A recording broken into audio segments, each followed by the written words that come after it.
Okay, there we go. Hi there, how you doing? Hope it's Friday's treating you all well. Hope you've gone for the weekend or for the weekday or weekdays. All right, I can think really good today. Really good. Anyways, yeah. Sorry, not much happening because yesterday I was a bit in a rush to quickly catch up with a few, like, content clip stream things which you probably have noticed both on the socials and all the other platforms that have started to kind of resurface again, and slowly kind of keeping at them at a consistent basis. Currently on the socials, I'm catching up with some backlogs of quotes and clips that I've not posted there, and I've only posted on that are only on YouTube and Blue Sky, and then after that there are also going to be the new ones coming around as well. So I guess you could consider that the YouTube Shorts and the TikTok account is going to have a kind of an exclusivity window. Those are going to be the first places where the newest things are going to get thrown out before the other ones. Although at a certain point I think they're going to catch up, because the release window is going to be a lot faster for clips than I'm doing streams, because I'm going to release clips every day. I'm not gonna stream, and also because of how I have them scheduled, I can also easily release them on Fridays and Saturdays as well, before I start my stream. So after a certain point, they're gonna catch up, and after that they're just gonna be probably in unison. But for the time being, TikTok and YouTube are gonna have the newest releases first, while my Twitter and Blue Sky catch up with the older clips and shorts that I have formatted. And there's gonna be the catching up window for also me working on editing all the clips also is gonna be a lot faster as well, because usually on days when I do not stream, I usually at the very least try to make 2 clips or at the very least try to make clips out of 2 streams, not just one. So far, depending on the streams, I still at the very least try to quote-unquote force or at the very least find something that is close enough to make a clip of from each stream, so that way at the very least I force myself. Even if I consider that something's not really great, it's good enough to to put out there. But there might be some scenarios where out of one stream I'm able to pull off like a few more clips, usually probably out of the clips where something is stopped, like for example how my Marvel Rivals streams usually I think had a few more clips, although because I've been really behind and I've lost the backlog of those, I cannot make any more. Technically I could make out of the YouTube ones, but I'm afraid that gonna get content match because of some of the background music that I have, because if the clips are longer than 1 minute with my background music that I currently use, it's gonna get content match. It's allowed to be at least under a minute, but not more than that. So for any clips that are beyond that, it's a bit difficult, which is one of the reasons why for a lot of streams I no longer, at the very least when I'm at the very least with gaming ones, I'm no longer having the background music. For 2 reasons: not to kind of bleed into whatever soundtrack is already playing within the game, so you can experience and fully enjoy the soundtrack as well, and equally because of this, because most scenarios, I think the longest of my clips have been during those streams, and not necessarily from from talky streamers like this, although there could be a possibility. So that's the scenario. I'll have to figure out something. Technically, actually no, because I can still make the VOD, because I still have the because that's kind of the thing why I'm saying that I expired, because the way I have it set up is on Twitch at the very least. It has a function where certain audio tracks are not kept or encoded for save the VOD, and that's how I have it with my background music. But because Twitch does not keep all the VODs permanently, there is a time window, and currently I no longer have Prime, so I've lost a pretty big time window of VODs, because Prime extends the time VODs stay around on the channel. by like an additional month, something like that. Yeah, because of that, it just had to disappear. Unfortunately, it vanished. So yeah, and I'm not risking, not necessarily risking, but I'm not gonna make the effort on clipping the old stuff, and then to just, you know, find myself that it's probably gonna get content matched on TikTok, and just not gonna be working. I could just make it exclusively for just shorts and the socials, but I kind of want to have them across multiple platforms at the same time. So, you know, if I have something that's really good, every platform can, you know, advantage and profit out of it, or at the least, you know, can be discovered by that platform as well and be enjoyed. At least that's kind of my intent for it. So yeah, we'll see. But yeah, I'm sorry pushing that, but unfortunately, because I was also a bit rushed yesterday, because I had to be I had to go to a business event thing later in the evening. So, and you know, I usually start my stuff a bit later in the day. I'm not really. I've kind of gotten out of the habit of being kind of like an early morning worker. I just kind of like chill and vibe early in the day, and then I kind of do my thing. So that's kind of what happened. There was a quick change of plans. I had to go earlier for the event than intended, so I kind of rushed some things, which is why on Blue Sky you got a twofer today, because I mistakenly uploaded on Blue Sky, because I can't have scheduled uploads yet, not as a free user anyway. By mistake, I just grabbed a watermarked version of the clip that I wanted to post on Blue Sky, so I've corrected myself today, and you received a twofer. You received the clip that was planned for today, plus the clip that was planned for yesterday, but without the watermark. I still kept the watermark one just because, you know, there, why not? If people find it, people find it. I'm not gonna hide my mistakes. I've made a mistake. Oh well, not bad. It's not a bad one. Okay, you're probably gonna see a copy of it. You can just ignore it. It's fine. Not that big of a deal. But yeah, I'm getting back into it, and hopefully once I catch up with all the clip making things, which is gonna be pretty soon, because I don't think I have too many left. Let me actually I can check. From current streams are gonna be done, because I'm slowly catching up with the previous week pretty fast. And yeah, I'm slowly yeah, I'm already in the previous week when it comes to clips, and then I'm just still gonna probably make just one or two for one for tomorrow, but I'm just gonna focus on one stream tomorrow and as well, and then probably on Sunday I'm gonna catch up pretty fast with the other ones. And similarly with Monday, like, let me do like a quick thing. Okay, I think I'm gonna catch up with them by the end of next week, probably. I'll catch up with most of my clips. That's I think that's gonna be the plan. And yeah, because of that, you've probably also noticed on the Twitch side of things that, you know, there have been some new clips, some new highlights. Because if I have it's the annoyance that clips can only be 60-second long, so because of that, certain things have to be made into highlights. And I have to kind of like cut them apart, so then I can easily grab them from Twitch and just put them together on my put them quickly together on my editing software. I use DaVinci. For anybody that's scared, I'm no longer fucking with anything Adobe related, because nah, fuck that platform.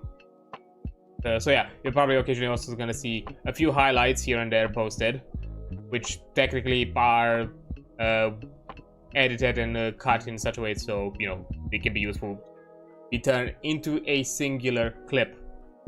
Because today, actually, you probably already have one. So technically, the earliest ones you can get, the earliest sneak peek you can get of clips and of future clips or highlights is on Twitch. When it comes to clips, you're probably gonna see them on the other platforms, because I don't mess around with them if they are made into the portrait format that you know, that Twitch offers, which is nice for me. I don't have to handle it too much. But if it's a highlight instead, then you're just gonna get a raw, unedited version before I, edit it in a format that is, close to, similar to the one that Twitch has, and it's usable for the other social platforms that I post on.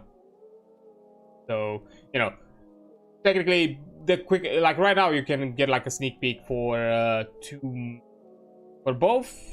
No, because the vampire one got released. For the one that's gonna be released on Sunday, you already have a sneak peek of it today, because I just tried it, even though it had like a weird encoding problem somewhere like in the middle of the highlight. I think it's something that Twitch kind of got fucked with, or like made done like a fuck you with the video, because somewhere towards the third half, or the last third of the clip, there's like a few seconds that are corrupted of the video in a weird way, but it's almost unnoticeable. Like it's like a quick flash of like something that definitely looks like an encoding error. And I was like so confused for a second, because like, why? Because I was trying to render my video and I was like, why am I having like a rendering issues and all that? And seeing like, I was trying to look at it and what's the problem, trying to figure out like what is the issue, and so it's like a few milliseconds of one section of the clip of the entire highlight that it got encoded. Thankfully, it was nothing important. I was able to just cut around it, because it's just a few milliseconds of not much happening. So I just cut around it, put it back together, and it's fine.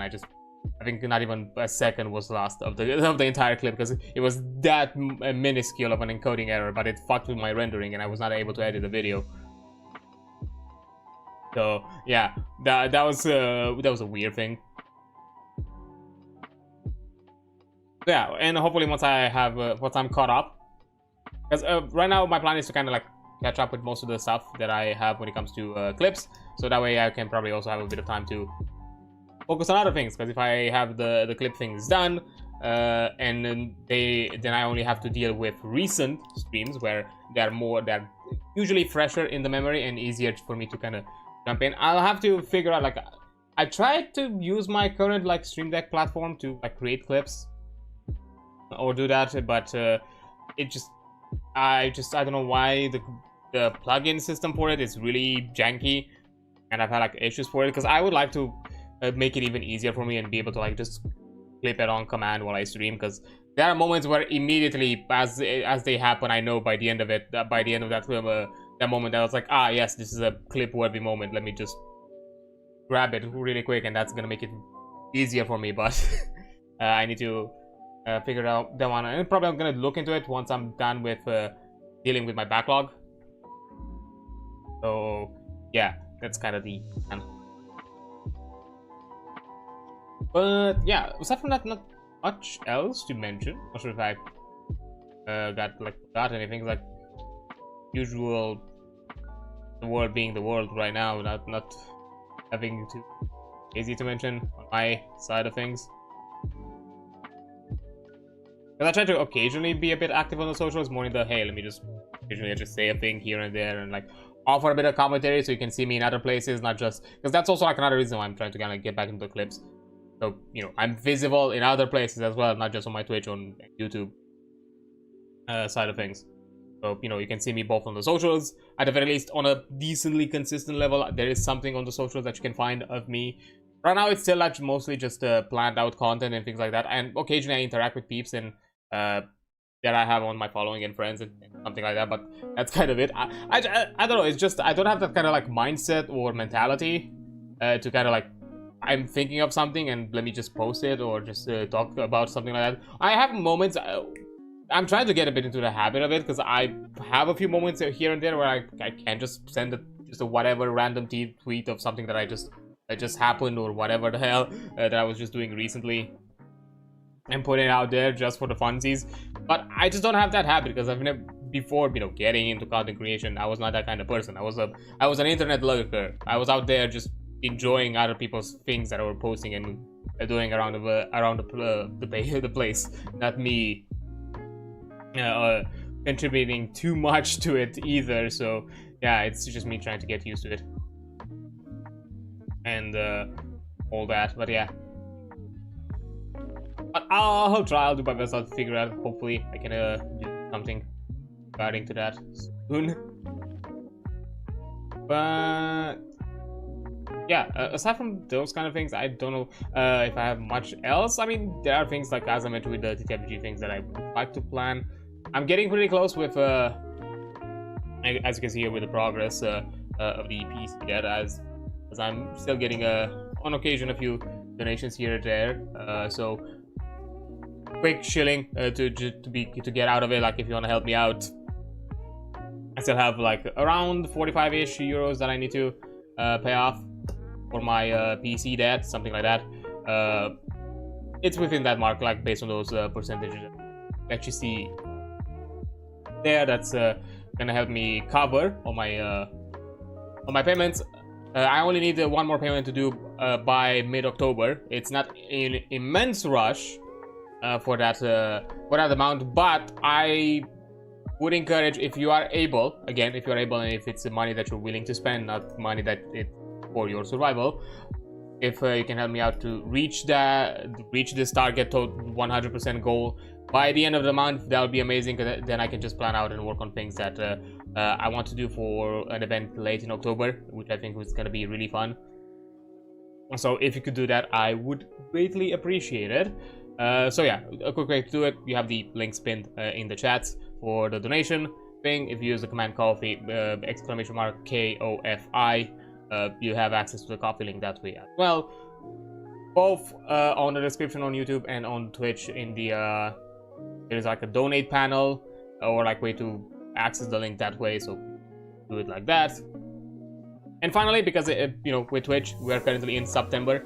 If you want to take advantage of that, the goals that I currently have set up are thought out in such a way that the money that I would receive from either reaching the sub goal or the bits goal is exactly the money I would need to cover this payment. So if you want to take advantage and having a discount, paying less, and I'm still getting paid in full, because that's kind of the thing with the, at the very least with the sub discount, we're still getting paid in full. And even later in the month, there's gonna be a special like gift sub event where there's also gonna be an additional gifted sub given for every bundle of 10 or higher, something like that, if I'm not mistaken, or from bundles of 5 and higher. There's gonna be like an additional extra gifted sub added for free, but you know, I'm still gonna be paid for it. So you know, you're gonna get a bit of a deal out of that, so you can also do it that way. But yeah, if you want to take advantage of September, I've set up the goal so such a way where it covers that, so you can go ahead and do that. If not, that's completely fine. I understand. Yeah, we still have all of us to survive one way or another. There's a bit of progress happening on both fronts with the bits or the subs and the subs. And as I said, I just need one of those goals to reach. I don't need both of them. Or even honestly, even if you can, even if you do half and half, like I get half of the bits amount and half of the sub amount, that would still cover. Because that still means that exact same amount of money, and it's also equivalent to kind of, or pretty close to the Twitch payout as well. So, or actually kind of with the Twitch payout put in mind. So yeah, even if you just reach half of each, it's still fine. Anyways, that's my shilling for today and all that. I'm gonna say I'm not gonna push it more than that, unless it gets into conversations later down the line, but I don't think it will. But yeah, aside from that, I don't think I have much else to mention, so why not get ourselves into some nice discussions about a few things here and there. So swap over to the game screen, because probably, as you would have guessed from the tag, and for those who are maybe a fan of the franchise, I think you would you'll figure out based on the stream title, what exactly are we doing today, or to what exactly today is gonna be related. But yeah, technically this has been a long time coming, as I've mentioned covering this system and this game for a long time. I think like literally from the point after I finished Daggerheart, I wanted to talk, or when I kind of stopped talking about Daggerheart, like the playtesting version of Daggerheart at the time, I said that I wanted to, the next thing I wanted to do is to jump into this system and look at it and cover it, but I just got it delayed because I wanted to do it in a different way. I never got around to do so. To the point where I just decided to postpone, or kind of like put the TTRPG discussions on a slight hiatus until I kind of came back to it, and I was like, you know what, fuck it, let's just do it based on the old model, based on the old format. It still works. It's still doing well. So then we'll figure out as we go if what sort of improvements would make it better in the future, because even right now with the just general kind of like talking off about it and just covering the things is completely fine.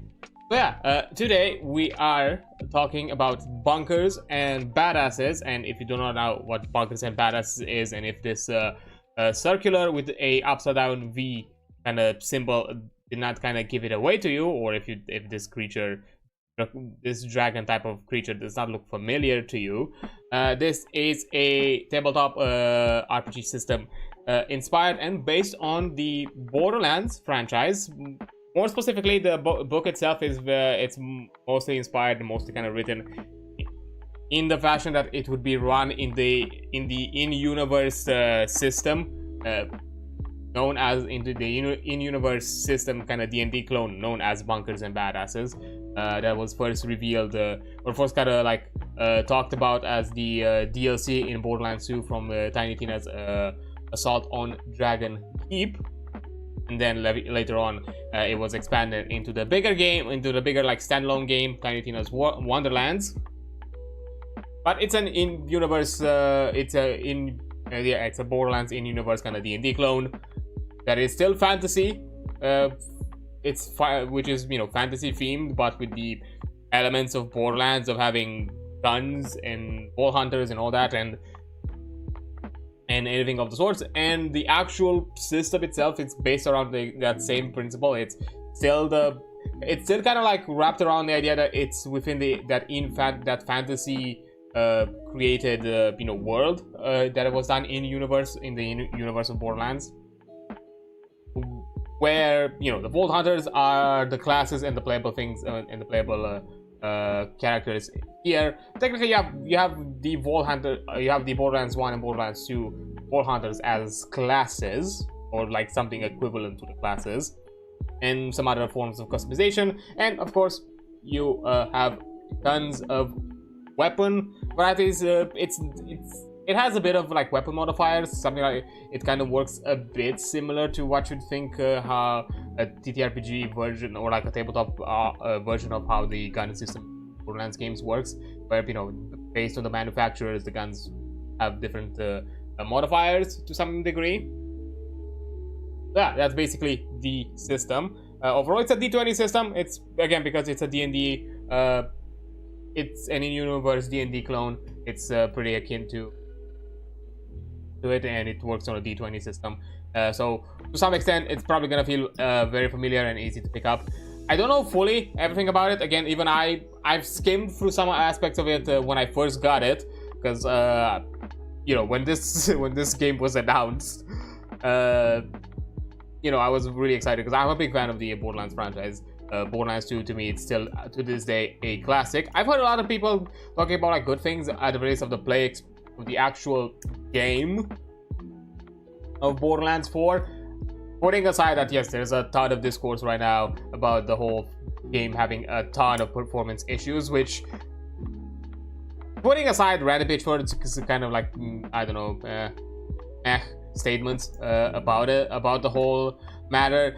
From what I heard of it, sounds like generic or like very expected Unreal Engine 5 shenanigans, because the engine on its own, without any game, just the way the developers of Unreal Engine 5 give you that engine, so unoptimized. It's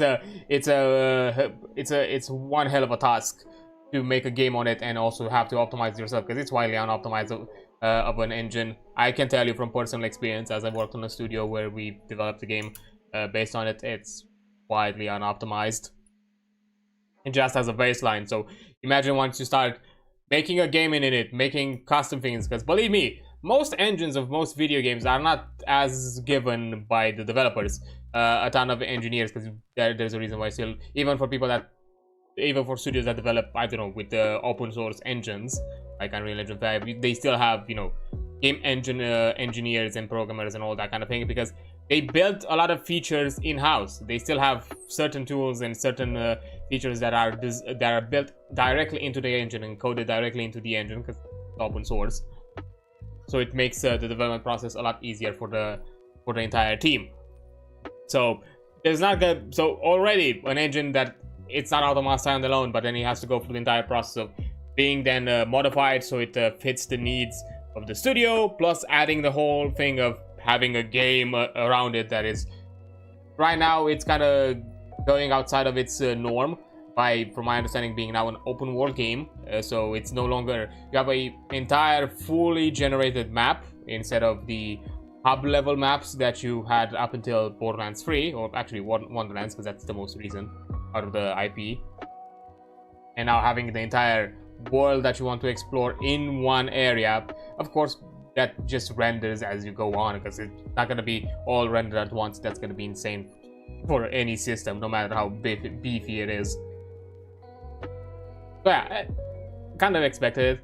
Yeah, I feel like, you know what, kind of as an homage or kind of in honor for the release of Borderlands 4, even though right now I don't own the game, I don't have it. After the excitement and the good things that I've heard about the actual game, putting aside the performance things, I'm kind of hopeful and excited, because honestly, the first initial reveal, that like the first reveal of Borderlands 4 that we got, did not impress me.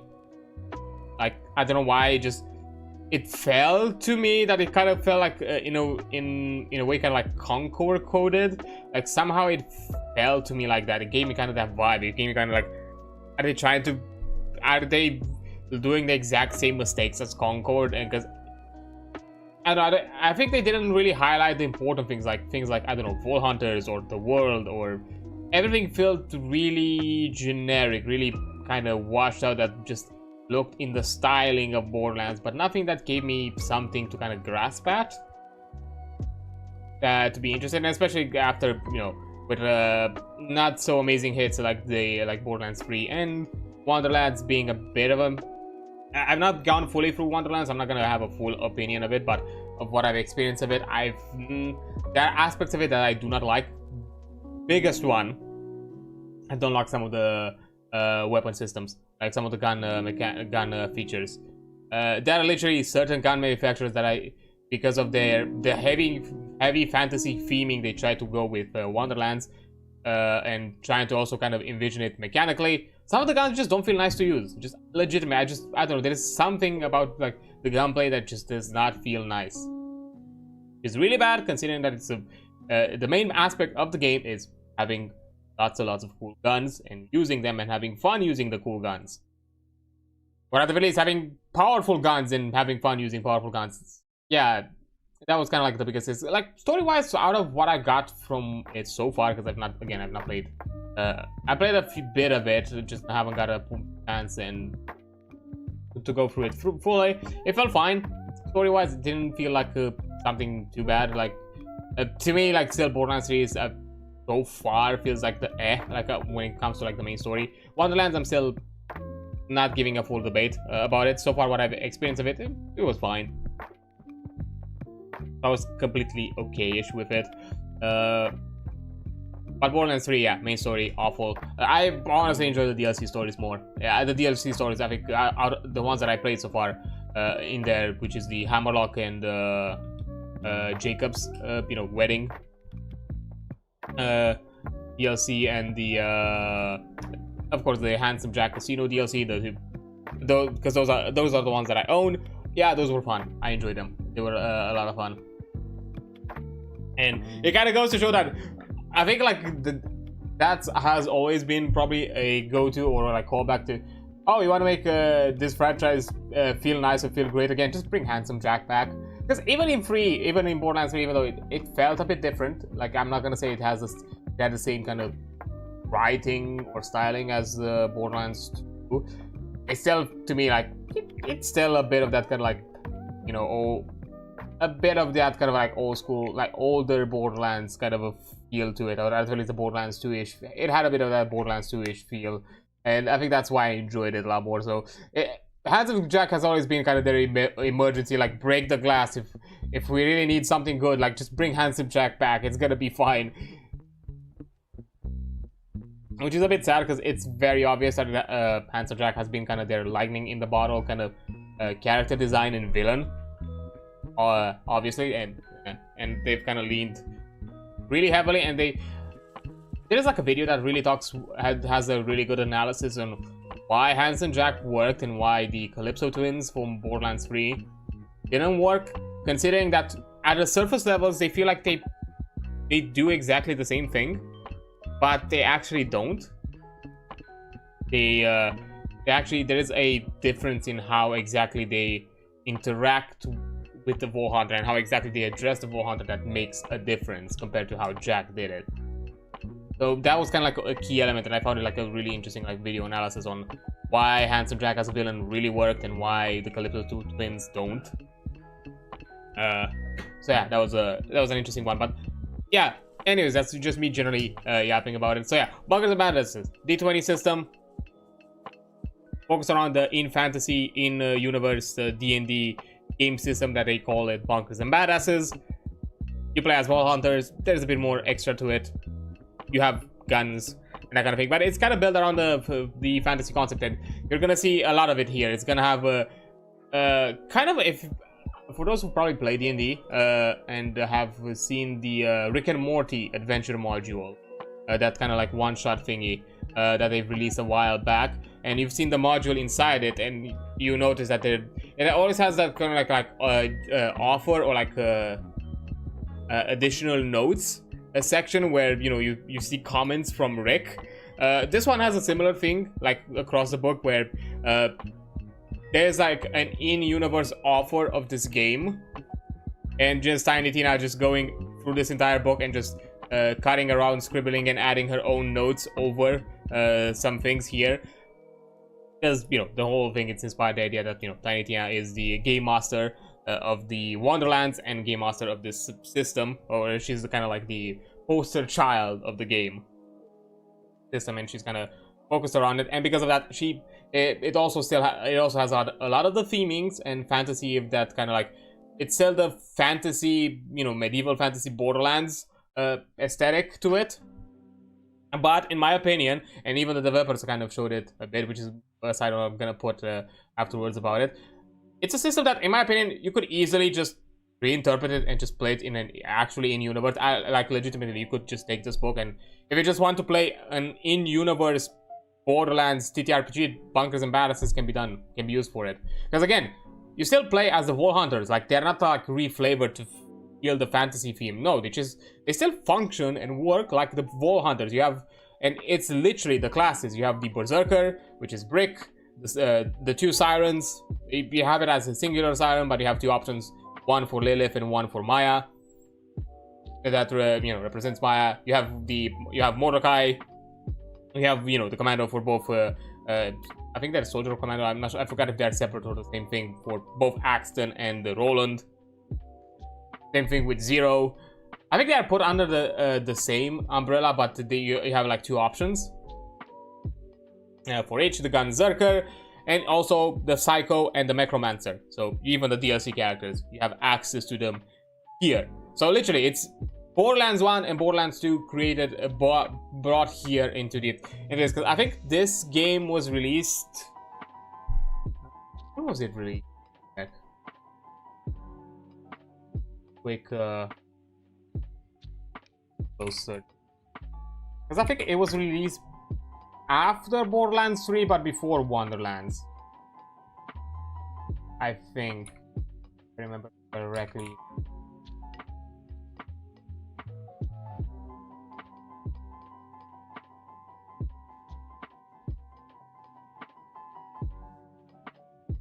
I'm not 2020, okay. I think it was 2020. I think it makes sense. Might have been 2020. I know I think I got it a lot later.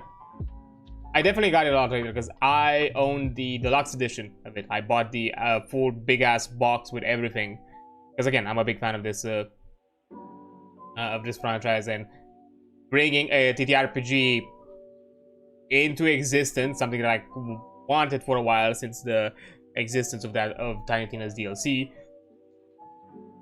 I had to. I had to get it, and the way I got it was kind of funny because yeah, was it 2020? I think it was 2022. I think that's when I bought it myself. Yeah, I think in 2022 I bought it. Early 2022, because I remember because for 2021, late 2021, I pre-ordered the Dungeons and Dragons Dragonlance like deluxe edition thingy, the one that came bundled in with the board game, so you could also play that kind of war game side of it in the board game, because it was kind of like they designed it to be interconnected with the adventure module for Dragonlance. I pre-ordered that big ass box at the time, and then the whole OGL fiasco happened with you know, the 1.1a OGL trying to remove the license. So out of my own protest out of it, I canceled my pre-order. I stated the reason why, and with the money that I got back from that canceling pre-order, I bought myself the deluxe edition for this game instead. Because I remember, like, oh wait, there is the deluxe edition for like Bunkers and Badasses. Why? Let me get that instead. Fuck yeah! And I bought it, and somewhere like in 2022, like early 2022, because you know, shipping and all that, and you know, coming across, because I think it was cross country, because I'm not sure like from where in Nevada it ships, but you know, it was like long ass shipping. It took a bit, got it, and I was so I think I got it in January, pretty sure. But I remember, like, I canceled the pre-order. No, I canceled somewhere early January the pre-order for the Dragonlance, because I think somewhere in January I think they put it for pre-order. I kind of canceled that and ordered this one, and yeah, that's how I got it. That's how I have it in my game collection for you know, for the TTRPGs. And yeah, I skimmed through it at the time. I've never got a chance to actually play a bit of it, but yeah. But anyways, as I said, even though it is designed for the Tiny Tina Adventure, you can easily just play in the world of Borderlands and just the system as it is. You can easily do that. It's just flavored around it. And as I said, because I did say I put a bit of a side note, I think that the creators for Bunkers and Badasses have done, at the very least for, I'm not sure if they've done it for those who have not bought the game, but at the very least for everybody who has bought the game, they've occasionally emailed with free supplements for like additional things. And in 2 occasions, I think they gave us like an additional mini adventure, like one shot, like in the Tiny Tina Wonderlands. And at one time, they even released a alternate setting and even guide to how to, you know, adjust the setting, which was themed around, they called it, I think, a neopunk or something like that, which basically was like a cyberpunk-ish setting. But they basically very obviously say that, you know, you don't have to just play within the medieval fantasy of the world.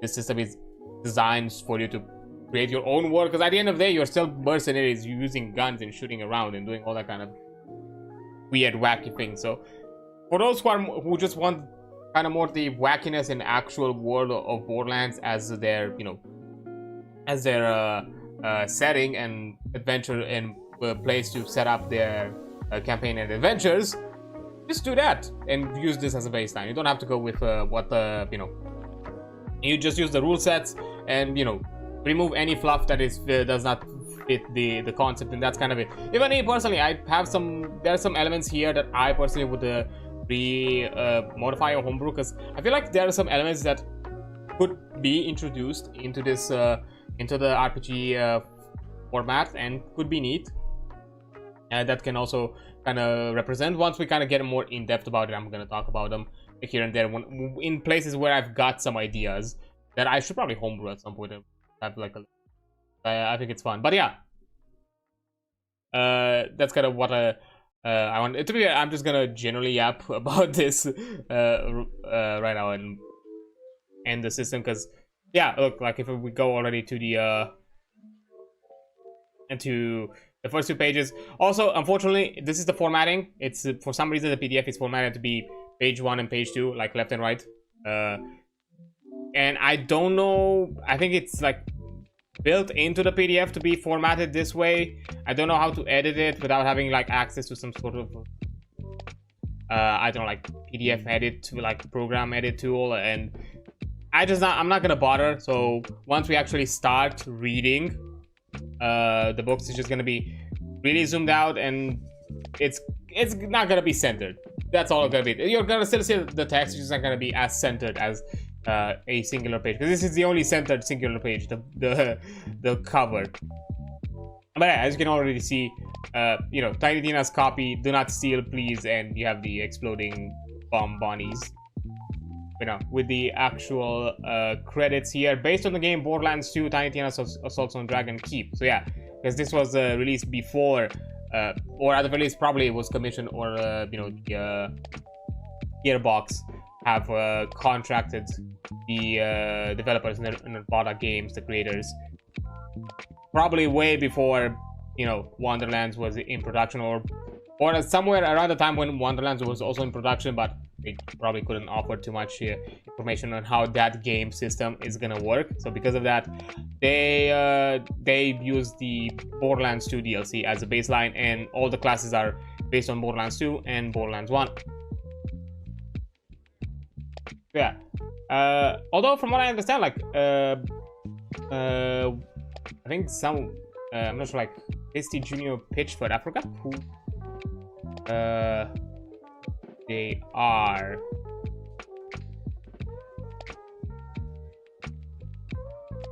Because yeah, they are related to Randy Pitchford.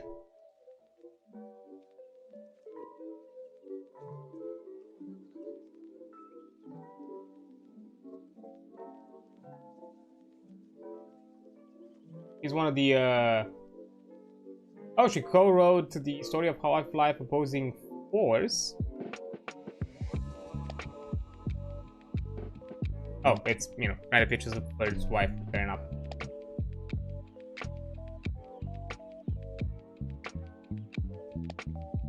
I don't know why I was receiving the I don't know why I was receiving the Half-Life wiki as the first option. To be fair, Gearbox have started as a development studio that were initially hired by Valve to do a lot of the Half-Life spin-offs that were happening, like Opposing Force. There are like a few other ones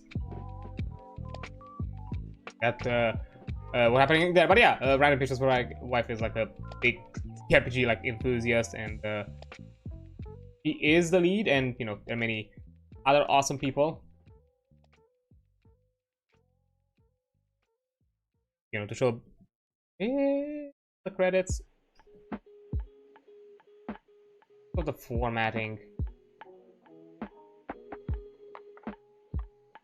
gonna have to figure this one out. I was probably gonna edit a bit page, so we'll have to see. It's so annoying that it's like stuck like this.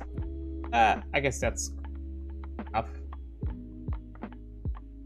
It's decently like there, but yeah, there are quite a few people who worked on it.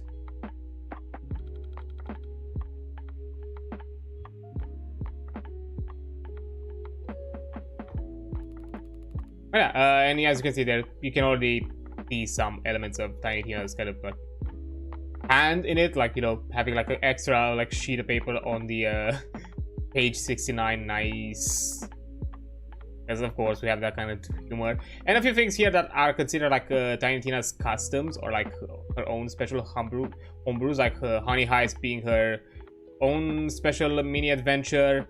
Marcus Quest for the Wizard Wands technically is I'm guessing it was supposed to be like another character, and this one, Assault on Dragon Keep, is considered in universe to be the built-in adventure for this book. And there was like this one is like a mini one-shot that kind of preps you for Assault of Dragon Keep, because it's very akin to like D&D, where the first this adventure starts at a bit later in levels, not at the first few levels, and this one can be like a initial starting point, like quick one-shot mini adventure.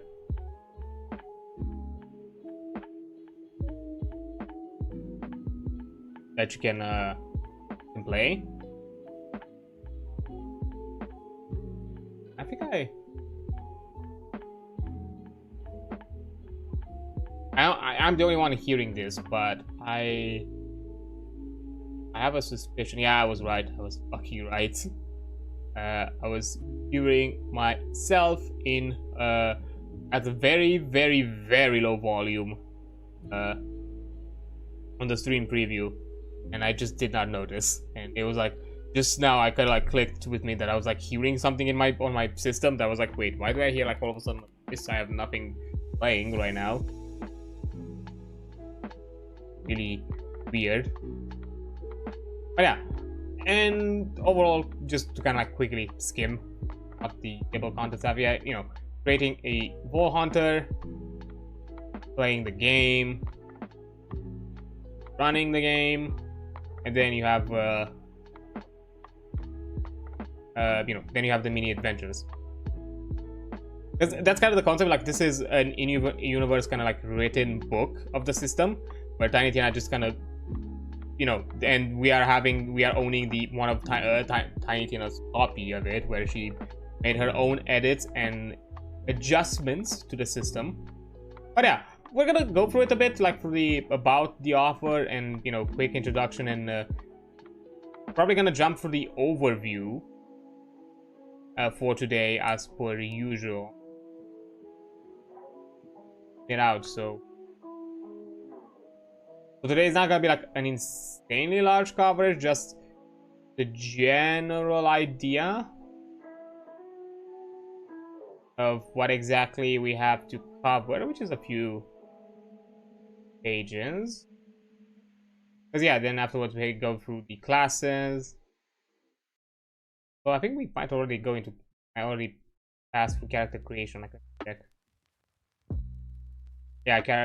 Yeah, it's the overview is a lot quicker, so we'll have to see how much exactly we're gonna cover. Because the general overview, it's not a lot. Maybe we're also gonna look through like playing the game section as well. Because yeah, as I said, it's a lot more quick and to the point, kind of like simplified. Like, hey, here's a quick introduction. Here's how you make a Vault Hunter.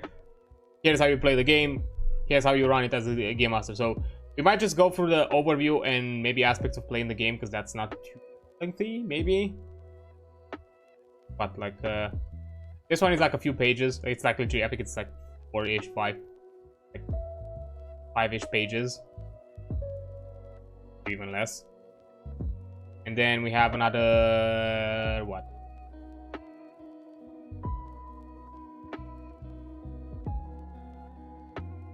Yeah, I think like a total like 20-ish pages. I think we can easily cover it, I think. But yeah, and then the Vault Hunter creation, as usual, I'm gonna keep it as a separate thing for like another time, and also like running the game.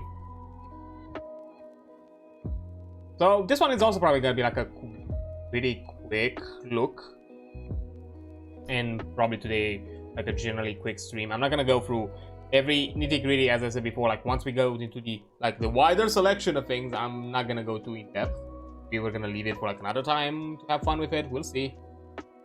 But I just want to look at the major aspects. Like today, we're just gonna look at the general overview and probably how the game kind of generally runs.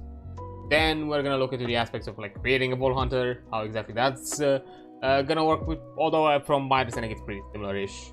What I look to, like, you know, this is that you've probably already seen. It has its own aspects of how character creation works.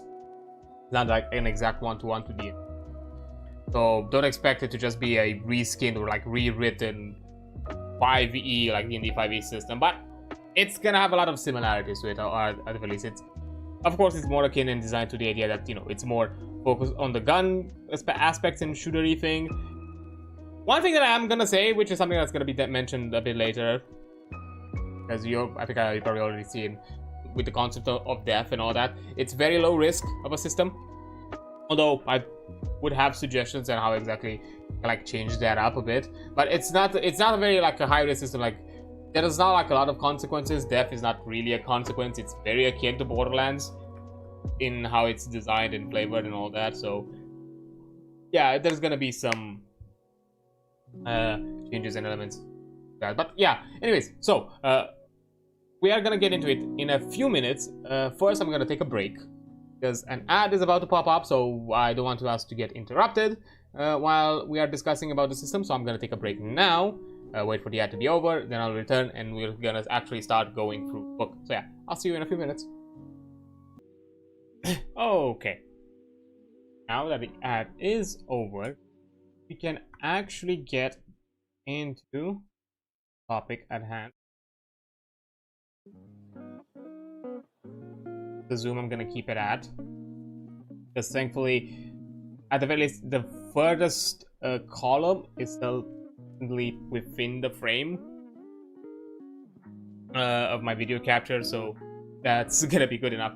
But one last thing to mention before I actually jump into reading and into like looking through all of this, you know, is to make it very clear that, you know, this these streams when that are focused on like tabletop RPGs of any sorts, even if it's the tabletop RPG you know, category or any other category with games related to that, like D&D, the D&D category, maybe the Vampire the Masquerade, some of the bigger ones that have its exclusive categories.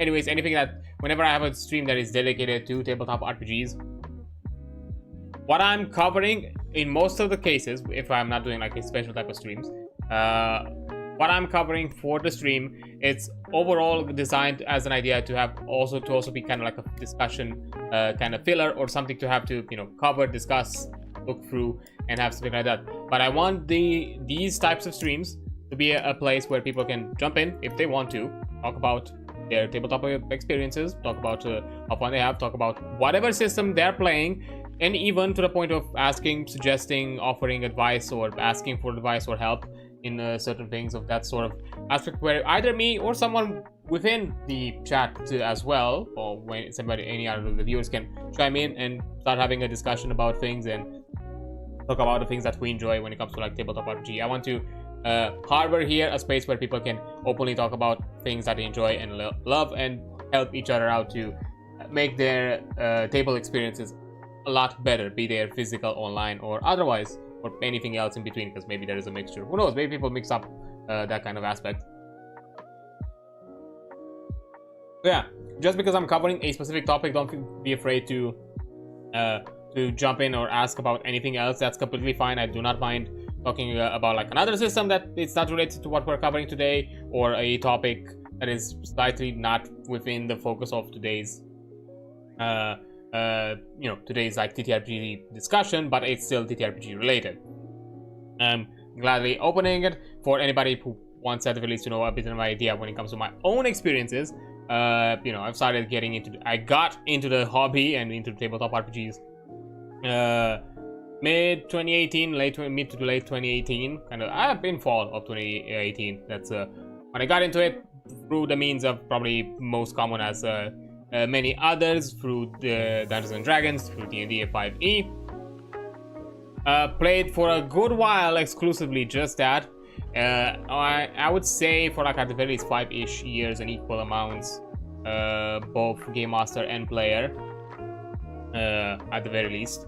Not maybe even leaning a bit slightly more to game master, maybe, but I would say like equal. I'm just gonna put it a bit more fairly equal amounts. And then in recent years, I actually started getting more into branching out into other systems, as I probably mentioned at the beginning of the stream. One of the reasons why I right now own this is because of the whole OGL fiasco that happened a few years back with Dungeons and Dragons, which kind of soured some of the experience, seeing that even my desire to maybe create and do things within the system can be jeopardized in the future. So I started to also look into other systems and started to kind of consider other ones. As the ones that I've played and experienced, I've gotten into the myself starting since more than a year ago into the World of Darkness rabbit hole and deep end of it. Most of the things that within systems, you know, before the 5E, so Vampire the Masquerade 20th anniversary, Hunter the Reckoning 1st edition, those type of things. Initially, we started as a chronicle of Hunter the Reckoning 1st edition. Later down the line, we currently, which is but now on hiatus, there is an actual play that I'm a part of for Vampire the Masquerade 20th anniversary. So I've played and experienced some of the WOT shenanigans as well. Aside from that, I've played the Gestalt system RPG, which I've talked about on stream before. For those who do not know what the Gestalt system is, if you were to put on to kind of like a spectrum, Dungeons and Dragons 5th edition and let's say Pathfinder 2nd edition, the old one or the remastered, I think there's not that much difference. If we were to put this comparison, Gestalt would be somewhere in the middle. It's still a D20 system. It functions like D&D. It's a bit more complex than D&D when it comes to what options it's offering you, but it does not have the same level of granularity and customization that Pathfinder offers. It's a healthy, let's say, in between, a healthy medium, where you have a bit more customization, a bit more aspects to kind of add to the roleplay and to the theming of your characters and to what type of characters you can create, but not to the extent that Pathfinder allows you. So that's kind of the gist of it. It has its own like unique things, being as per name tells you. It's called Gestalt, meaning that you from the very get-go you play a character that progresses in equal amounts, two classes from start to finish, up to both to capstone. That is the main design principle. It's a bit more power fantasy-ish, and plus has a few more systems that's gonna encourage that power fantasy aspect. But that's kind of it. But overall, it functions almost identical to how Pathfinder or D&D 5th edition function.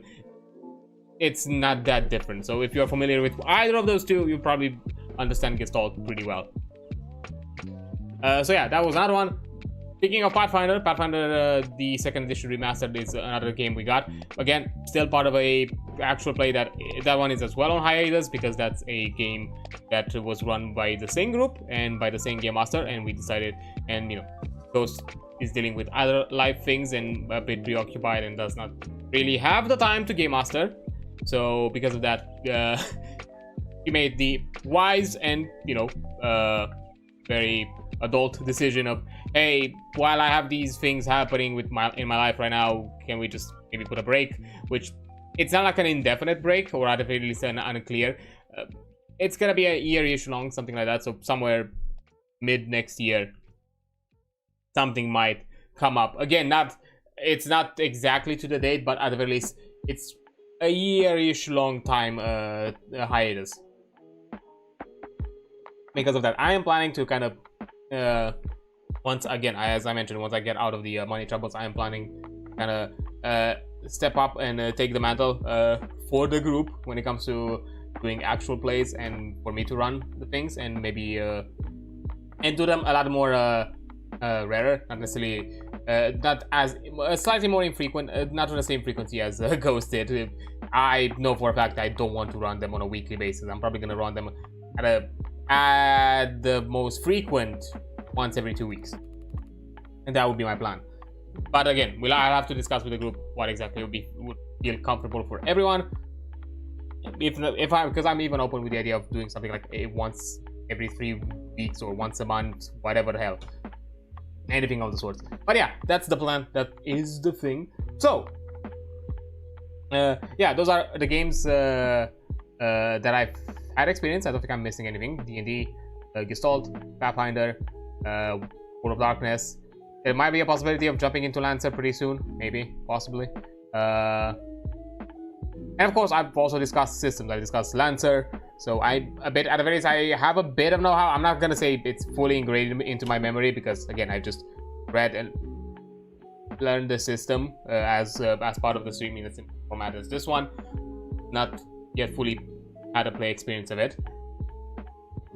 And you know, I want to also look into other ones. So yeah, don't be afraid to ask anything of that sort, because I have a bit of experience as a player, and as a game master. And even if you're talking about a system that I've not yet played, I'm still open to offer advice. At least in a generalized manner. I might not be able to offer you help when it comes to like particularities of rules for that specific game system, but at the very least, if there are aspects that I can just be put to general interpretation, or if there are like general rulings that you'd probably see, or scenarios that most players or game master would have to deal with, I can offer like a generalized, more generalized advice or answer. But yeah, that is the idea. Feel free to ask things if you want to. If not, that's completely fine. We're just gonna cover the Borderlands things today, the Bunkers and Badasses. We're gonna go through the general introduction, and then depending on our time, which is probably gonna be pretty fast, because I don't think we might also check the how to run the game, and we're gonna leave the character creation for next time, because that's how I usually do. I like to have like a general overview of the system first, then character creation for the nitty-gritty, then technically the more in-depth how to play the game. But if we're not gonna be able to cover it today, we're gonna cover it if we're gonna have not enough to cover for today, then we're probably gonna cover that as part of it now, and just jump to the character creation and game master things, because that's kind of thing I usually do it like in generalized big 4-parters. General overview, character creation, running the game, and game master. So there should be like 4 streams dedicated at the very least to a system. Why am I doing it this way? It's also because it also opens up for me to then jump into other systems, so I don't. Because one of the things that was kind of my complaint, because I felt like I was dragging on with Daggerheart for a bit too long, and I feel like I was kind of losing momentum. Outside from the metric things and numbers and all that, but even I personally, when it comes to like coverage, I wanted to also look into other things, because again, as I said, I want to experience and want to look through and learn about other systems as well, because I want to expand my knowledge and the repertoire of game systems. So putting myself this kind of limit where I'm just covering 4 aspects of what I want to see in the book, and in a generalized overview, I'm not going to look at every options of the game. It's going to make it a lot easier for me to kind of quickly jump in, because that means that technically you have a whole-ish month, because if I am able to keep at it on a weekly basis, you have a whole month where I'm just covering one system, and I'm just going to go into the next one, because I'm doing this once a week. So then we jump into the next one. So it's a bit of time to equally digest and then just jump into something new. And of course, maybe there's going to be times when I'm gonna look into other things. I'm gonna look or maybe I'm gonna go back into a system, into something fun or special or just whatever wacky about it. And like I've done like some vtuber as characters, or as or as NPCs, like for like one stream, or like something like that, like kind of mission type thing. And then also like other like fun little custom things here and there. I've done like another like homebrewing one for something. I forgot exactly. I think general like items and things like that when it comes to like homebrewing, like submissions. Or like another one. So yeah, I've done like some other fun things. Or who knows, maybe we're gonna jump at some points to check the more nitty-gritty like options that maybe at some point we're gonna look at the actual classes of Gestalt, or the actual or Bunkers and Badasses, or maybe we're looking at Lancer with the licenses, or anything of those. Because to be fair, there's gonna be a point, because this is gonna be honest, like after Bunkers and Badasses, I'll have to see what exactly I have in my repertoire, because I'm not fully sure if I have anything like still big that I own. I could probably go talk with some friends that might own some PDFs and can lend them to me to talk about other systems. But I think out of my own bag and repertoire of things, I think I'm probably in the clear. Probably close to not really having a lot left. Actually, I have the Cyberpunk 2020 guidebook, mostly because I got it as part of the bundle with Cyberpunk 2077 game. So I don't know if that's something I would cover. I would like to cover Cyberpunk Red, but I don't have it. The actual system. I actually know I have a few things that I think, if I'm not mistaken, Ghost has given to me, so we can look into those actually. Yeah, I remember. Like, I think Ghost gave me a few things. I mean, yeah, Mithras is something like Ghost gave to me, gifted me. I think Mythic as well. She's also a big girly when it comes. There is one done by a friend of Ghost and I that they've created in homebrew that I've been maybe talk about. And also, I only have the quick starter guide. I would like to check the big book. Dungeons and Dragons. I feel like everybody has. There's other people covering Dungeons and Dragons. I feel like I'm not gonna just fucking go with the. I want to cover other systems. I want to cover other things. Even if they're not the most popular, even if they're maybe a bit more in the popular spectrum, I just still want to cover other things. There are already VTubers that are covering D&D. A VTuber that I like, and I'm not saying it in any disrespectful manner. I really respect and enjoy their content, even though I've not been able to keep up with it in years. But I do watch. I have watched stuff. I do. I'm not gonna though. I'm gonna be very fair with you. What is a whole ass rabbit hole? First, I hate the formatting of the book, because if I were to cover what, I'd probably cover old things, not the newer what stuff. Not the 5th edition things. I would still look into like the things circling around the 20th anniversary stuff. But it's a fucking rabbit hole. The book formatting is awful. I'm just gonna be fair. It's not amazing. And it's a whole ass rabbit hole that even I don't fucking get. And technically, because it's a multi-splat, it's not like a generalized like what of the World of Darkness should we look at? Because yes, I could do the obvious. Let's go Vampire the Masquerade, but you know, then what do we do? Like expand into Hunter? Cause there's so many splats and so many things, and I think like other people probably again. DTM and WAD community is also really big, and I think other people might cover it a lot better than I'll do, because I'm still I think still slightly at the surface of the iceberg, about to probably go to the deep end, but not really yet. I'm still somewhere just above the water surface of the iceberg. So yeah, that's just gonna be. But I do have a few things that we could check that I've actually been gifted, and that'd be nice to that. Ooh, they feed on fear. I think ghosts need to kind of look at it. It might be a bit too graphic to show, because it kind of goes into like very kind of horror kind of nightmare creatures, and it's very, best description I can give you, fleshy when it comes to like a lot of creature things and things that are, yeah, it has a bit like kind of gorish elements to it. So yeah, that's I think something I can show on stream. Unfortunately, I would like to at least also show a bit of the book. But yeah, I do have Mythic, I do have Mithras, so that could be something. There is that. So yeah, there's still a few that we can jump if other things come around. Maybe I am planning, because to be fair, the just gonna say it here right now, the Risen Dane is about to like come up pretty soon, and I'm gonna plan to do like, you know, a Fundathon-ish kind of thing. I want to do it again, as I did it last year as well, and I think I want to plan it in such a way where the goals can unlock for me to do like or like cover other things, because I did put it for like the emergency kind of like Fundathon that I did in early September to cover my debt. That went alright-ish. At least I was able to cover a good chunk of it, even if I was able all of it. And one of the like stretch goals was actually Daggerheart, so I might actually do that. Like I'm kind of thinking on some of the goals for that subathon to push towards me, you know, getting some other books and other things that I would actually want to check and cover.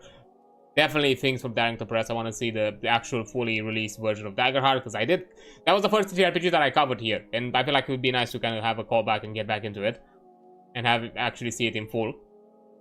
Candle Obscura as well. I would love to do that. Look into that as well.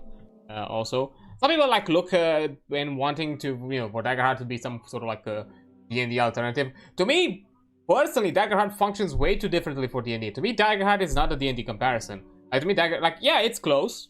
Can be there, And I think like Matt Mercer even like did like a lot of his.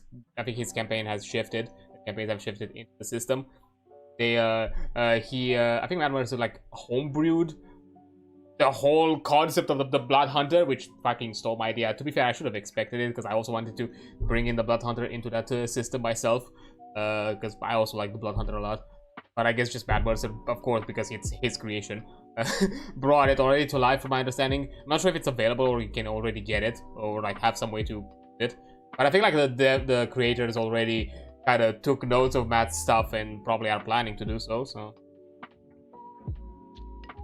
But I don't think that Daggercard functions on. It has some fundamentals that don't necessarily function, because it's very obvious to me the way the book was created and the way the system was created, that it was definitely catered to people and to player types very akin to the ones that are part of the Critical Role kind of, you know, group. Not saying that all of them are of the same mind. It's very obvious even when you see, you know, role and you see campaigns, you definitely see who are even you see in them player types and how, you know, how they kind of function. Like I probably call Liam very akin to kind of a bit more, not necessarily very close to kind of, not necessarily the min-maxer, but definitely the optimizer, the one that knows how to make their characters work really well. There are, you know, the tacticians, the ones that go with the flow, and the ones that make like pull, but they all have the common thing of role plays and, you know, taking wins and failures given by the dice as a very important thing. And, you know, the role play and acting, not necessarily acting, but there is a role play fashion aspect of RPG experience is very heavily ingrained into Daggerheart compared to other systems. And it's kind of like a core, even mechanical principle of it, because of how the fate dice, you know, the hope and fear and in the hope and fear dice, I think they were called. I know it was the one was hope. I forgot if it was fear, because, but you know how the fate dice work. It's definitely ingrained on that concept of if you roll high, you know, the results go into a certain story beat. If you roll low or bad in some way, if it's misfortunate kind of way, the story beat then goes in a different way. So it's very based on that. It has a lot of storytelling built into it, even mechanically, which to me, I think it's still different. Like, honestly, even to this day, like the closest comparison to a D&D alike, and if you want a D&D alternative, just go with Pathfinder. Like, still to me, D&D alternatives are things like Pathfinder, Gestalt, anything akin to that. The GURPS system, I think, works as well. The Fate system, as I think, also works. Those are also really cool because they're not akin to anything. They're just frameworks that you can put on anything. Gonna work. It's not really gonna require anything else compared to like how Pathfinder, it's more medieval fantasy, but they also have the Starfinder system. So, you know, if you want anything sci-fi, just jump with Starfinder and you kind of have everything covered at that point. Because then if you go in between, you just probably pick and choose from both if you want to go like urban fantasy, something like that.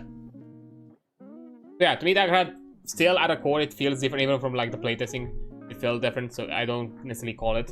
But again, I still want to cover it. It's still something that I want to check out and even want to play and experience myself. Similar with Candle Obscura, and there's some other ones. Call of Cthulhu is something. It's one of them that I wanted for a fucking long time to look at it. Lovecraftian shit is fun. I'm not gonna lie. There might be some other ones that I have in mind. I forgot how it's called. I think is it from the Savage Worlds? I think they've adapted in recent times something with Savage Worlds, although I've heard like there might be some controversy with the creator. I'm not fully sure. I forgot how it was called. It was a kind of cowboy fantasy kind of system where you actually playing cards had like an ingrained aspect in how you play the game. Critical Role had a mini campaign of it. I'm not gonna mention anything about it because that campaign has been pulled off because the game master was a problematic individual, as has been later discovered, and everything that he has done has been pulled off from the Critical Role channel. Even though I really enjoyed that campaign and that system, how it was built. I forgot exactly how it's called, but it was very much inspired into the Deadwood show. yeah, that was definitely a thing. But anyways, I just got into more rants, but I'm fine because I think like that this way we also kind of cover a lot of aspects. If today we're not gonna have too much to talk about when it comes to the general overview of the system. So yeah, let's read the introduction of the Bunkers and Badasses. So, introduction: adventure, excitement, loot. These are the currencies of that most dangerous, that most heroic, that most head-exploding jest occupation in all the 6 galaxies: ball hunting. Ball hunters scour the galaxy in search of alien artifacts and guns, defeating villains by shooting them with guns, and saving innocents in exchange for guns. The game was never, even from the game, you definitely know that you're not necessarily good people. You're just a mercenaries with a bit of different coat of paint, because you're hyper specialized mercenaries. That's basically it. To the point where even in game or in universe, some enemies call you merc. War hunters are badasses of the highest order, and what makes a badass exactly? Is it their ability to commit wanton violence on a planet exterminating scale? Is it their ability to take boss axes to the face without breaking a stride? No, my friends, there's only one element that separates the normal denizens of the universe from true badasses: imagination. I'm just imagining that fucking SpongeBob gif, like, imagination. The ability to create universes with nothing but your mind's eye. The willingness to hand over your fate to the roll of a single die. The desire to tell a story with your friends. The drive to create and play and share and improvise an adventure that will echo throughout your memories of all time, or through the actual echo, which is their internet system. That is badassery, and that is what you will hopefully find within the pages of this tome. Welcome to Bunkers and Badasses. Or, you know, more specifically, if we were to like put it into the idea or like the concept of why imagination is a big part of the War Hunters, because that, at the very least with Borderlands 1, that was like the whole shtick, because people thought vaults were a myth, were fake, and War Hunters were just, you know, we're on this wild imaginary goose chase, like thinking and were seen as actually kind of low-key lunatics for, you know, believing that there is some weird alien cache full of really valuable items and weaponries and things of mass destruction. So yeah, kind of giving away any other prospects of their life to just look out there, search the galaxy to find something, anything that is related to this big mythical thing of the vaults. Just so, you know, they can achieve some big ass glory. Takes imagination, and it's here. And letting your hand to that and putting yourself in the hands of fate at the end of the day, because you never know on what kind of murderous planet you're gonna stumble upon. As you know, the catalyst of all the vaults later down the line has been Pandora, the initial planet where the setting of Borderlands starts.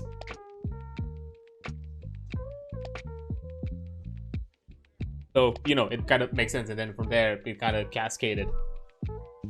Also, something that I noticed, I'm not sure if I'm just imagining it, isn't this bullet slightly above the gun barrel? Like, I don't know, if I try to like draw a straight line, does it actually? Like, if I were to draw like a center line. Okay, no, I think it goes. Okay, fair enough. I don't know why. It might be just an illusion thing because of the text and all of that it kind of weirdly looks like it doesn't.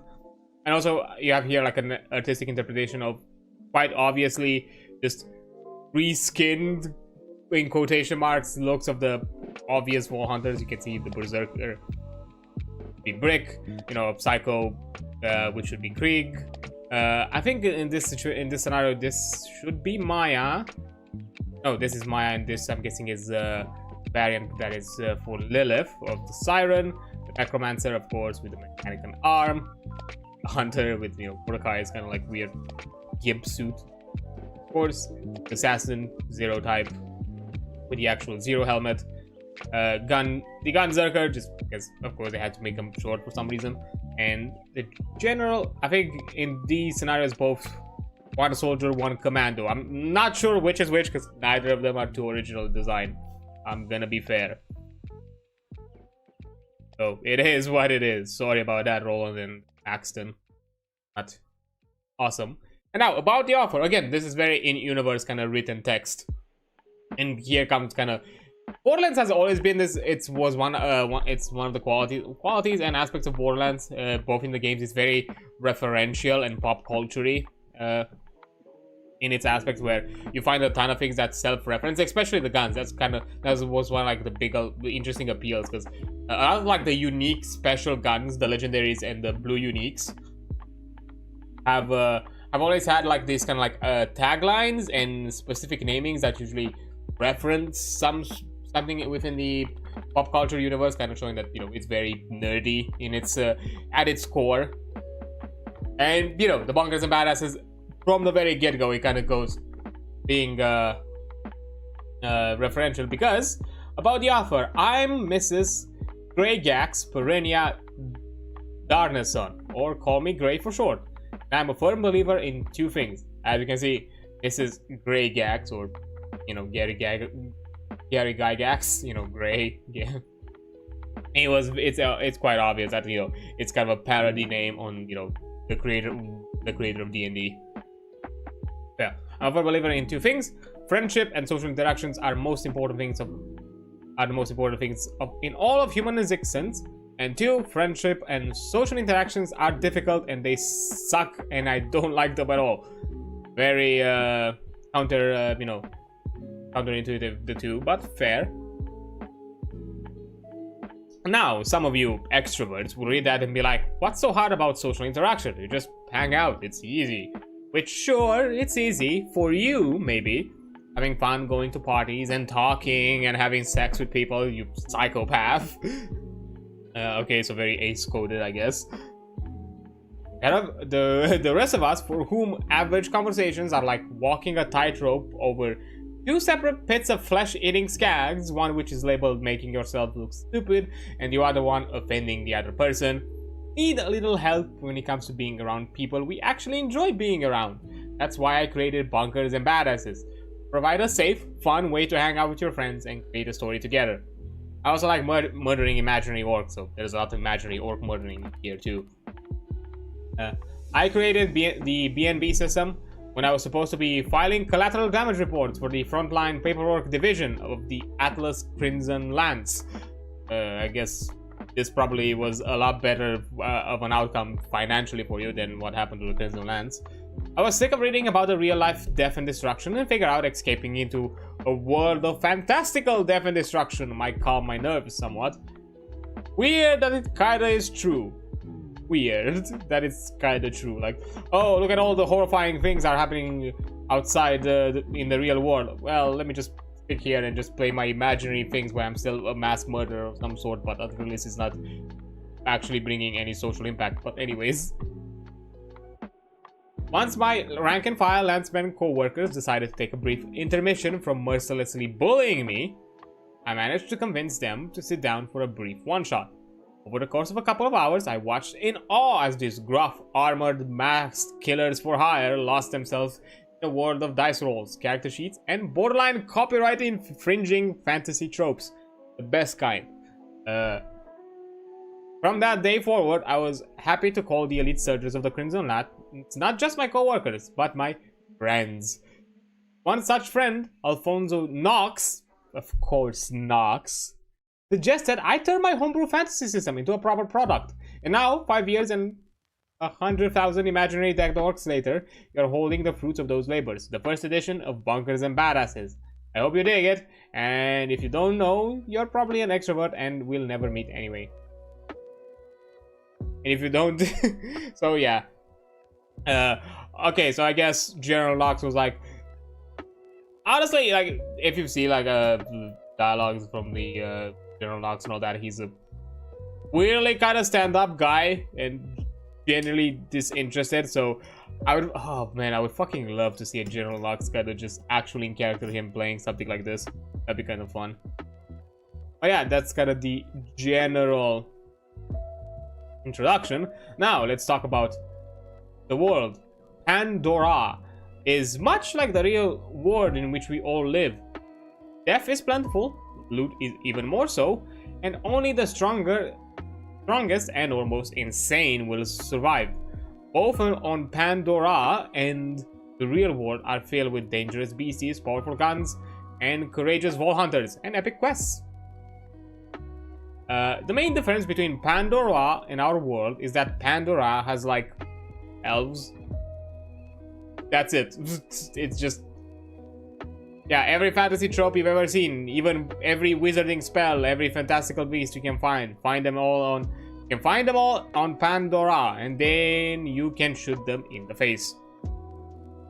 But worry not, skeptical adventurers, the world of Pandora is not merely a carbon copy of those classic cliches you've seen 1,000 times. The creatures and locales of Pandora have a unique Pandoran twist. What might have been a mere bandit on Pandora is now a spell-slinging brigand in the fantastical realm of Pandora. He may use magic, but he'll still scream about riding your corpse like a made bicycle. Yes, of course. And guns? Yes, the world of Pandora has guns, but they're not just guns. They're magical ones that fire small pieces of metal at extremely high velocities. Basically a gun. And they've got different firing rates and ideal ranges, like a gun. And they need to be reloaded and like a gun, and they look like guns. Okay, the guns are basically the same, but everything else has fresh coats of blood on it. Within these pages, you'll find the results of the grabbing the brutal, gleeful, insane world of Pandora in one hand, and the magical world of fantasy in the other, and then making them kiss one another. Good way though. We them Kiev. But yeah, it's very obvious and pandering and all that kind of dig.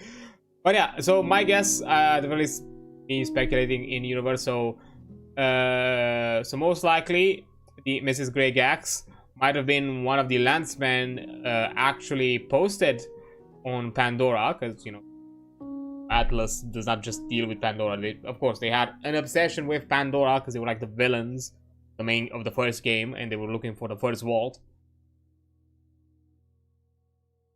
So she might have been one of the landsmen stationed on Pandora, and probably maybe was stationed at Fort Knox, at General Knox's fort or fortress, I think.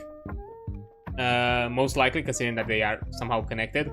And maybe after the events of the General Fort Knox, she maybe was one of the survivors, because General Knox is definitely not one of them. So yeah, that's kind of interesting. I'm not sure, like, timeline wise, where this would be placed, considering like if it would be actually placed around after I'm not saying like, you know, the character designs, because of course, you know, character options, you have both Borderlands 1 and Borderlands 2, but I wonder if it is based around more of the events of Borderlands 1 in story, or it also encompasses Borderlands 2, because that'd be kind of fun, because I mean that technically Grey Gax might be a survivor of to be fair, there are many landsmen survivors, because most of the fighters and warriors of Sanctuary in Borderlands 2 are ex-landsmen that Roland has you know, rounded up.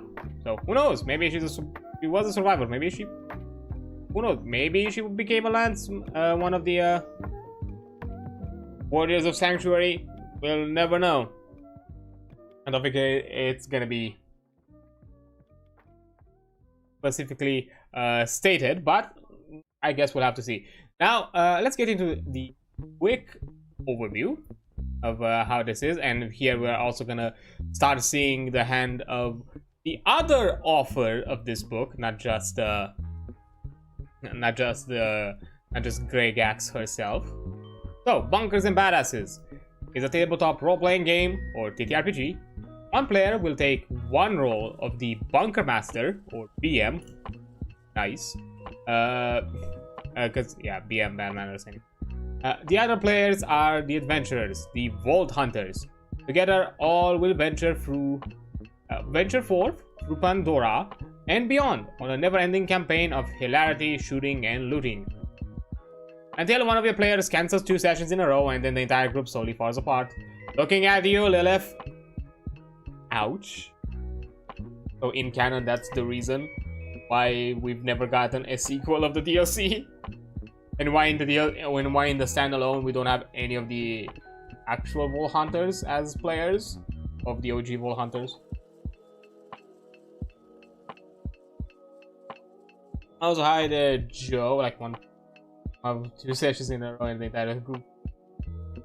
And hi there, Joe. How you doing? Let me shut up. Although kind of funny that Lilith is out of all one is the one that has cancelled the fucking game, has cancelled their sessions. Seeing that during the DLC she's probably the nerdiest and the most obsessed of the game out of the 3.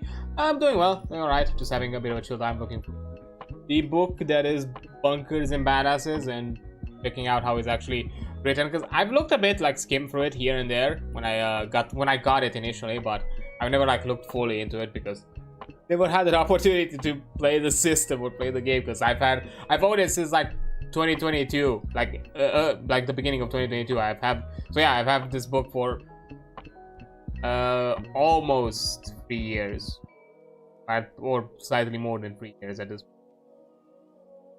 So yeah. You be like that. Also, playing of course, Kingdom Hearts HD 1.5 and 2.5 remix. So yeah, it makes so much sense, that name. It makes god damn it. This is one of the fucking reasons I'm not getting into Kingdom Hearts. It's too fucking confusing of a franchise to understand, like, what games am I supposed to be playing to understand this story. So yeah.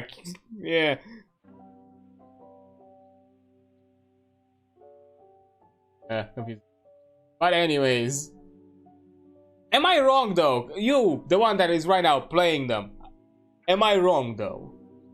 Because I've seen a lot of people talk about Kingdom Hearts, and it's not Fate level of confusing, but it's still like confusing. I did a randomizer. It was funny. If I bit my ass, no. Fair enough. Fair enough. I feel it's like making it weird and wacky. That makes sense. And us.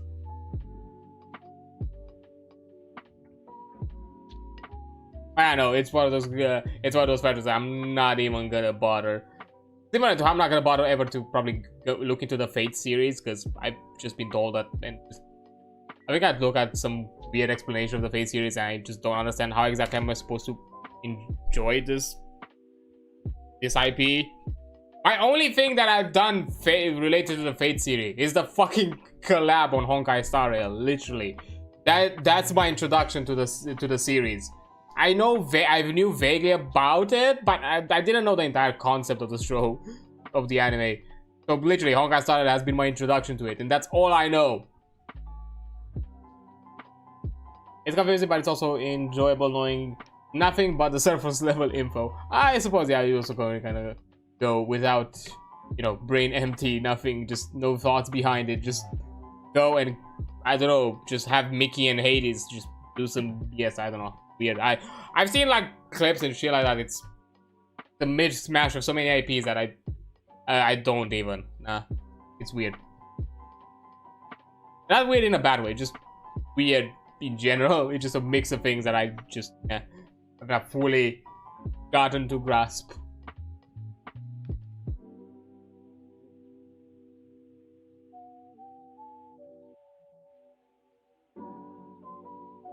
Skip Kingdom Hearts 1. Oh, story reasons, it aged like fine. Question: story reasons, game reasons, or both, or other stuff. Like, I was suspecting, because being the first in the franchise is probably pretty old. And maybe it's just has not aged well with the advancement of technology, because that's one of the biggest issues currently with gaming.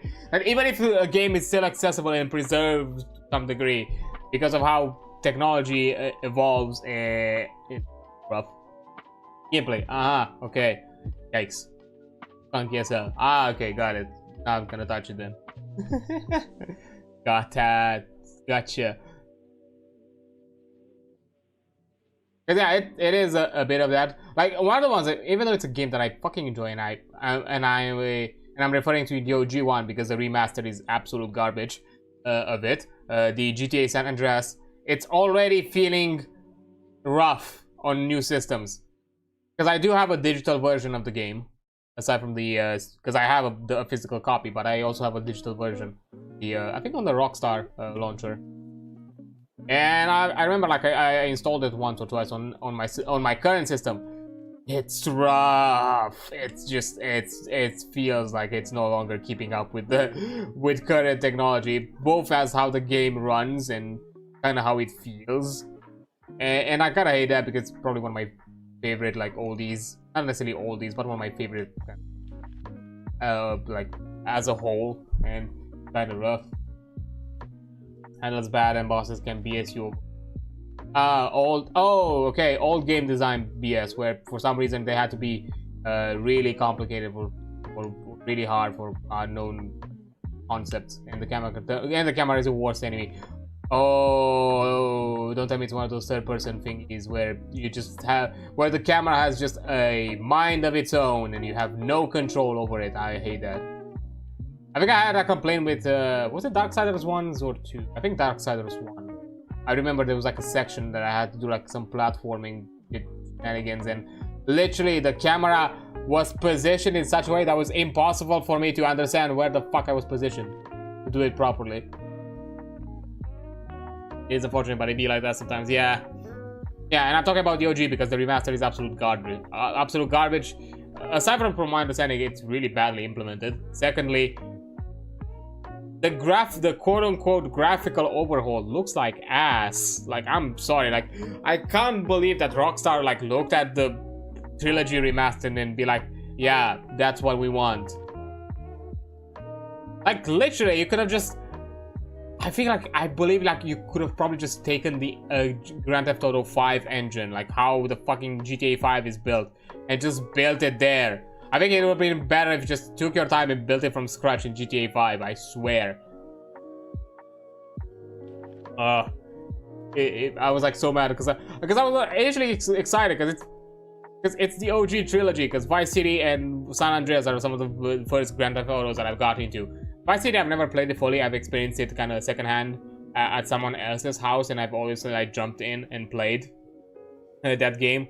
And even fun fact to kind of get a bit of my to understand a bit of young Adrian. I knew English at the time, even for a young age. I've been bilingual since my first ever words that I've spoken. I've spoken my words in a bilingual way from infancy, but I still didn't have a full grasp for the entire English language. And you know, good old young Adrian with when it came to playing Vice City at someone else's house, I always jumped into the new game and I was always playing the starting experience. Thing is, my brain was able to translate the word new game, like new game. Okay, I'm playing a new game. I'm getting in the game. I never was able to grasp what load game meant, because I just out of the translation I was doing in my head at the time, I didn't know what the fuck load game meant. So I've never touched it. So every time I visited that person and played Vice City on that system, I've always was doing the same starting experience over and over again. It literally, I think, it to some extent, it got like literally into like a speedrunner thing, because when it came to like me standing at the house, it was always kind of the same amount of time. So I was trying to do as much in that game as possible. And I think every time I was like stopping somewhere around like the 4th mission, which is the annoying one with the remote controlled helicopter that you have to go through like some kind of a construction building and plant some bombs, which is really annoying because I was mouse and keyboard, and controlling aerial vehicles on mouse and keyboard is trash. So I hated that mission. To be fair, everybody, I think even for console players, people hated that mission. So yeah, that was my experience with Vice City. I've never actually fully experienced. I've always on repeat experienced the first 4 missions, and of course at certain times when I was visiting, I was just bored of just also doing that again, and just ran mayhem across the street. I had like the, for those who fucking remember, like old GTA experiences of having the book TM, or the sheet of paper with all of the fucking cheat codes, and scouring the fucking internet for any cheat codes on GTA that you could find, because it was literally like a fucking treasure hunt at the time. Because it wasn't like now where probably you could easily jump into a wiki and have all the cheat codes that ever existed. Back then it's a hunt, and I remember that every time I was able to like find a new cheat code, I was like going to my friends and bragging, hey look, I found this new cool cheat code that we can use in game.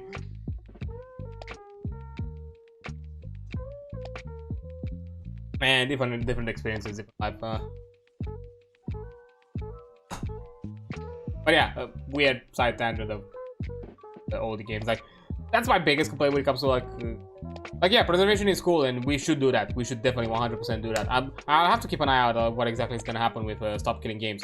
Right now, they are in the validation process of the votes, from my understanding. So it's gonna be a while until we are getting an actual response out of it, or like some clear statement out of it. But some preliminary results have said that over 97% of the votes are valid, so which is basically there was nothing to worry about when it came to having to overshot the goal, because most of the votes have been legitimate, like in a huge percentage. But hey, it's still important that we still were able to have these kind of big numbers, because it's almost 1.5 million of signatures we had in total, so that's still big.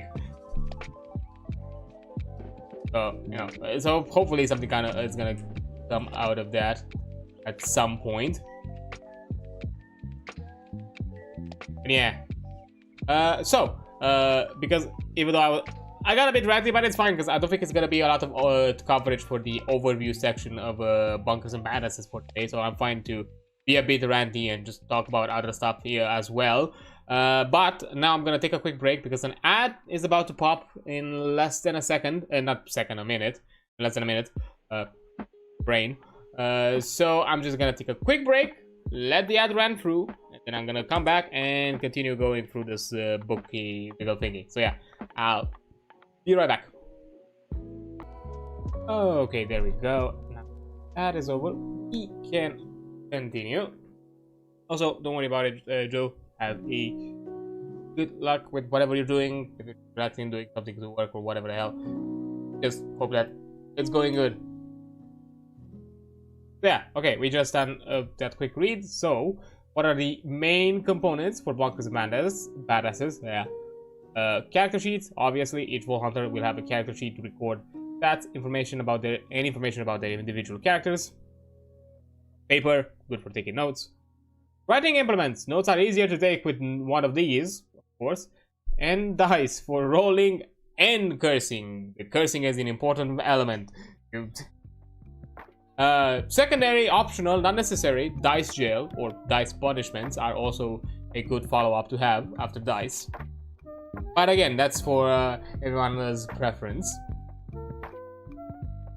But yeah, so Bunkers and Badasses use polyhedral dice to determine the outcomes of variables in the game. The 7 different dice that are used in the games are labeled based on the number of sides they have: a D4, D6, 8, D10, D12, and D20. Percentile use a D10 and a second D10 that has values in the tens, 10, 20, 30, etc., and are used to generate a number between 1 to 100. The game rules or the Bunker Master will tell you how many dice to roll and when to roll them during the game. Also, as an additional note by the wonderful secondary author, if your friends can't remember which one of these, here's a handy guide. D6, basic bitch die, of course. D8, 2 pyramids butt to butt. D10, D8 but ribbed for her pleasure. God fucking damn it. Oh, it's actually written. D4, pyramid thingy. D12, baby D20. D20, big boy. And technically, I don't have... Actually, no, I actually have my dice back right next to me. I've always have it. Because actually, in the set, I can't show it because I don't have a hand cam or anything. At some point, I would like to do that, but I don't have the setup for that kind of shit. Even if I were to have a secondary cam. I think I could probably use my webcam. I don't know. But yeah, in the actual deluxe edition, you legitimately get a big boy D20. It's like a hefty... I think... Is it double the size? Maybe even more. Like, diameter-wise. I mean, an actual D... Yeah, that's a D20. I think this is from the starter D I have. So I would... Yeah, I think I would... If I were to stack them by height, I think that's a D12. I'm not gonna spare my entire dice pack because it's a few dice in here. And I have to like feel it out. That's a D12. D20, sorry. Height-wise, slightly under 2 D20s stacked one over the other. So imagine that in diameter. It's almost like 2 normal D20s, almost 2 normal D20s stacked together. So it's a hefty big boy. Like the D20, it is a big boy.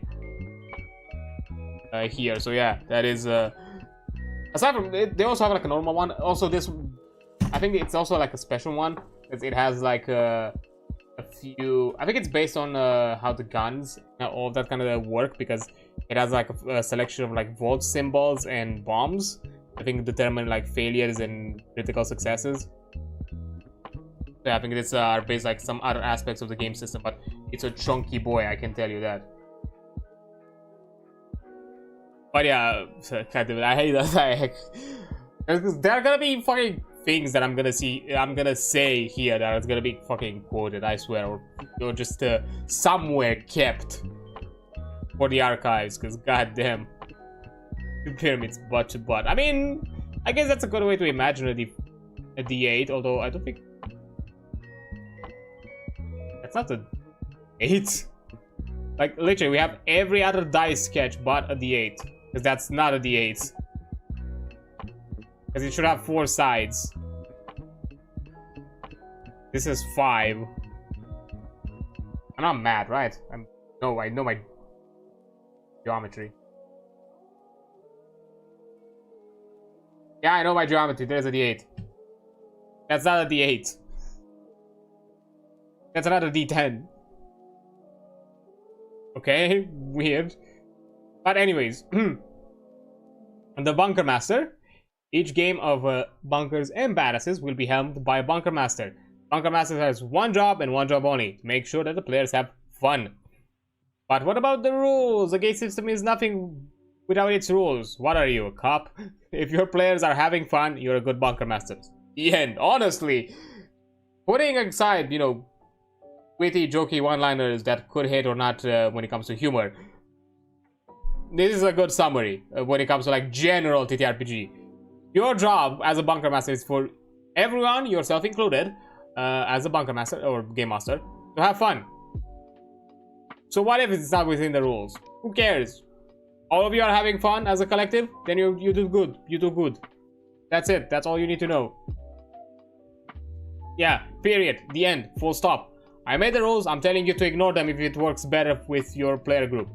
No two groups are the same, and a lot of your job is about finding out what your specific players enjoy doing and what they find tedious. Then, you're best to include a lot of the former and none of the latter. Some of that means interpreting and enforcing the rules, yes. Some of that means determining when you should go easy on your players and when you should ratchet up the tension and difficulty so they start to get worried. But again, more than anything else, it's about making sure that the other players have fun, including you. I'm also putting here the note that including you, the game master, should also have fun. You should be there to facilitate the fun for everyone, yourself included. The role of the Bunker Master to play, because I'm not gonna say constantly BM, because I think like people are gonna misinterpret that. To play Bunkers and Badasses is to tell a story. That story is told by the players, your Vault Hunters, fate itself, the dice, and the Bunker Master, you.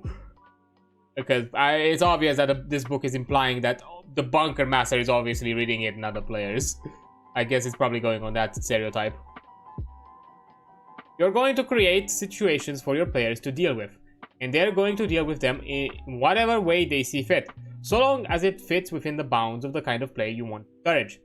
We're going to spend a couple of hours designing puzzles and creating creatures and locations, and then your players are going to ignore all of that and spend 3 hours trying to protect the funny voiced non-player character NPC gnome you created out of thin air when your players demanded to know who else was sitting around in the starting tavern, and you panicked and went with Gnome Daddy the Gnome. Because, yeah, that's what happens. If the session goes great and everybody has fun, you're the one to thank. If the session goes poorly and everyone ends up feeling bored, it's your fault. But no pressure. If this is your first time running a tabletop game, make sure you've got patience, understanding, and understanding friends. If friends are not patient and understanding, get new friends. Ouch. But sometimes could be a bit true. Or otherwise, know that maybe your friends are not also good for the tabletop scene, or at least not your type of game. Because that can also be true. Believe me, I've got to a point where I was running a game with 7 players at once, and it trickled down to just 3 core players in me, and I had a lot of fun with just them.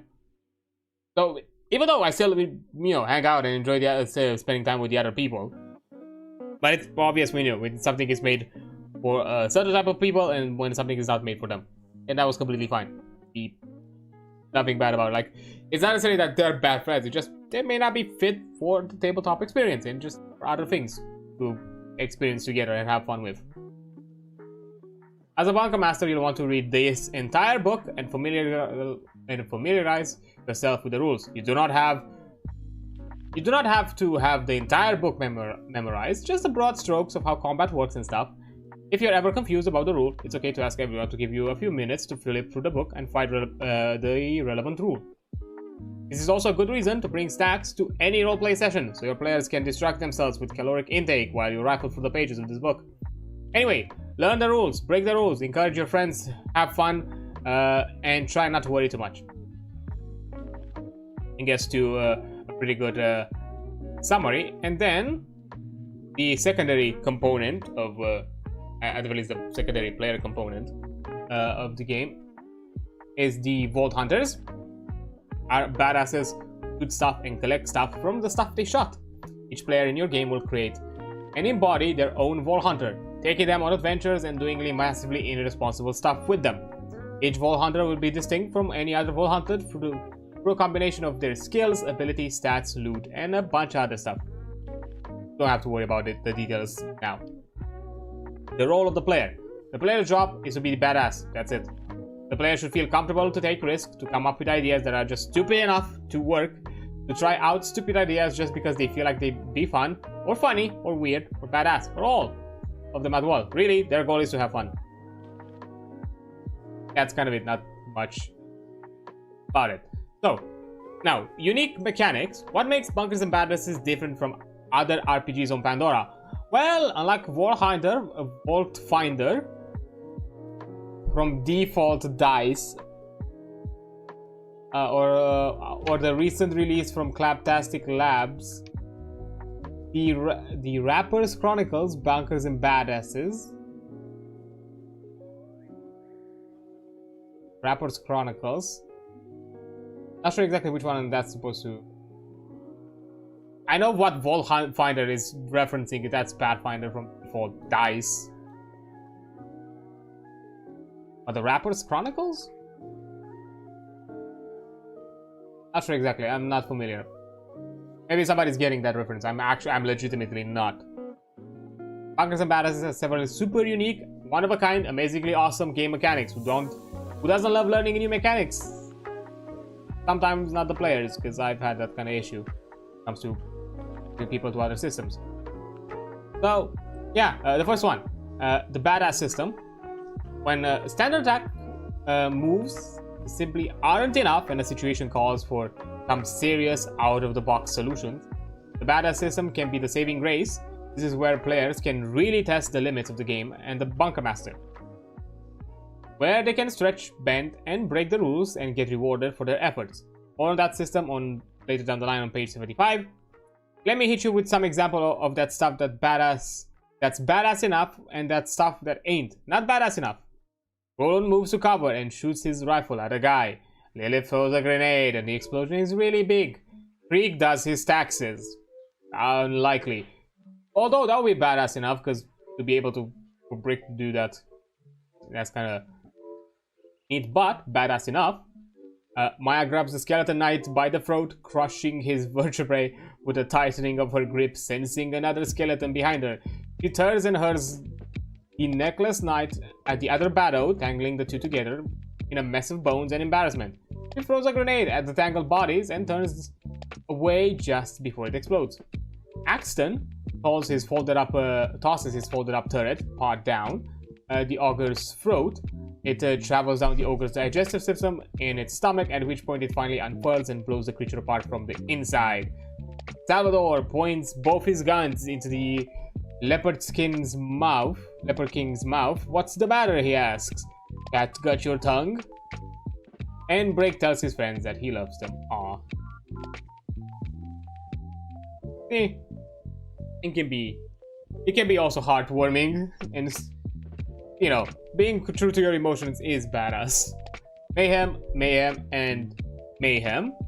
What is an RPG looter shooter without a little mayhem? As Wall Hunters adventure, adventure, explore, and battle, you'll generate mayhem points, which act like currency, a currency that the Bunker Master can use to create a little havoc. There are various ways mayhem points are created, both in and out of combat, which the Bunker Master can spend and implement to greater challenges in combat. See more on mayhem on page 66. This one I looked a bit into it. My best way to kind of exemplify or kind of give you a big idea of what it is, think of it as kind of like a built-in kind of like difficulty system, where you can basically adjust the difficulty or the challenge of a combat scenario by utilizing this mayhem, the mayhem points kind of as a resource. So it kind of has this kind of like built-in dynamic difficulty, so you can adjust things on the go, and there's kind of like a structure system and how to do that. Kind of similar to, I'm not sure like if it's identical to how Daggerheart does it, but kind of in that same idea of, you know, being able to generate a pool of resource that can allow you to utilize it to adjust the difficulty and challenge of a combat. Kind of akin to the idea that you're turning an enemy into a badass, which is a more powerful version of that same enemy. Then finally, keeping it cool.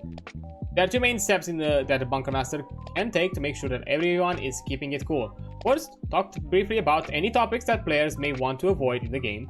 If a player says that they want something to be avoided in the game, this is not a time to discuss why or try to change their mind.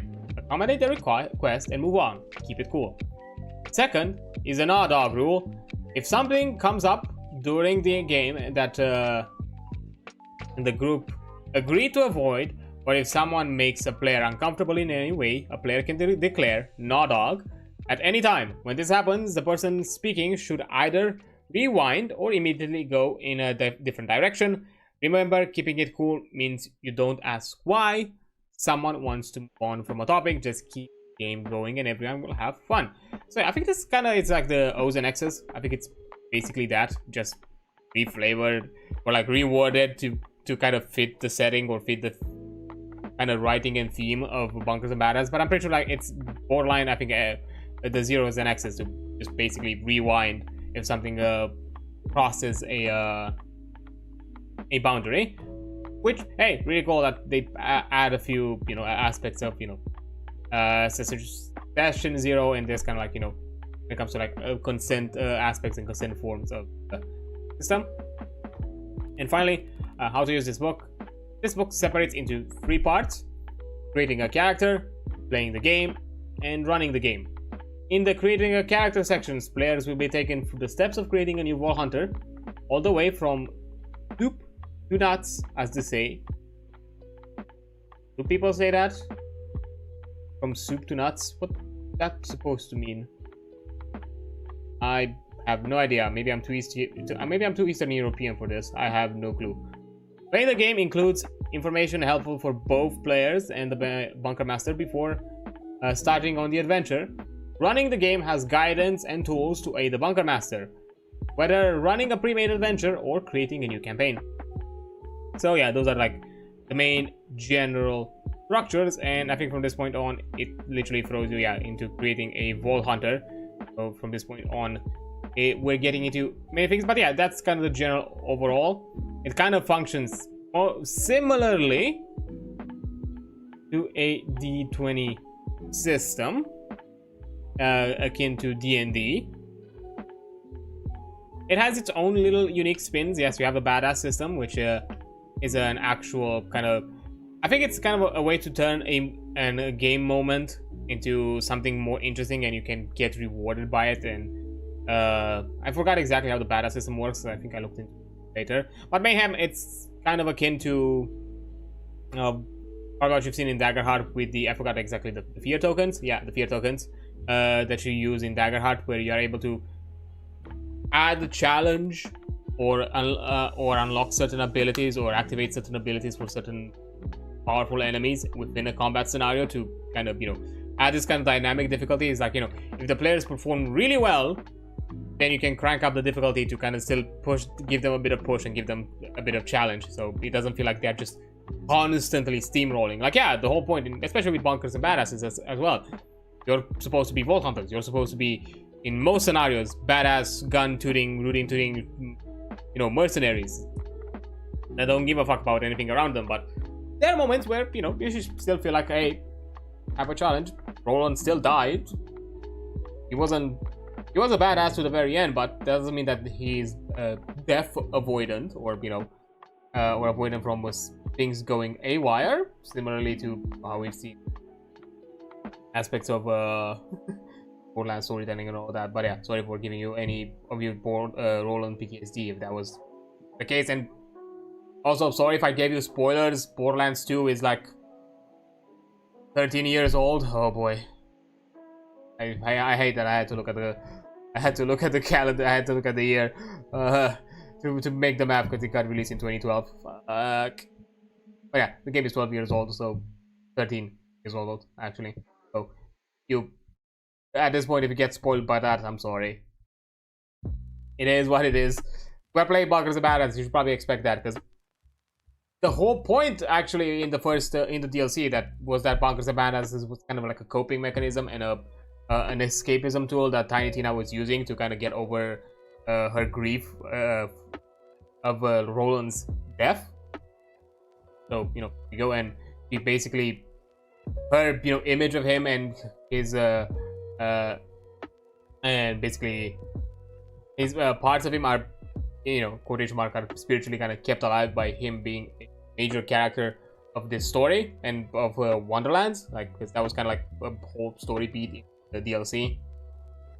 That Roland was a constantly reoccurring NPC that Tina was controlling, and Tina was kind of constant denial of Roland's death and just saying that no, she was waiting. She was only taking temporarily control of the NPC character that is supposed to be the Roland's playable character. All that, so yeah. That's sad times. But yeah, that is the general overview, which it's really short, it's really quick, it's not a lot to cover. I'll be fair, it's quick and to the point. I'm not gonna say it's a bad thing like that. And now at a certain point we have to go, because I think I'm gonna go with the playing the game.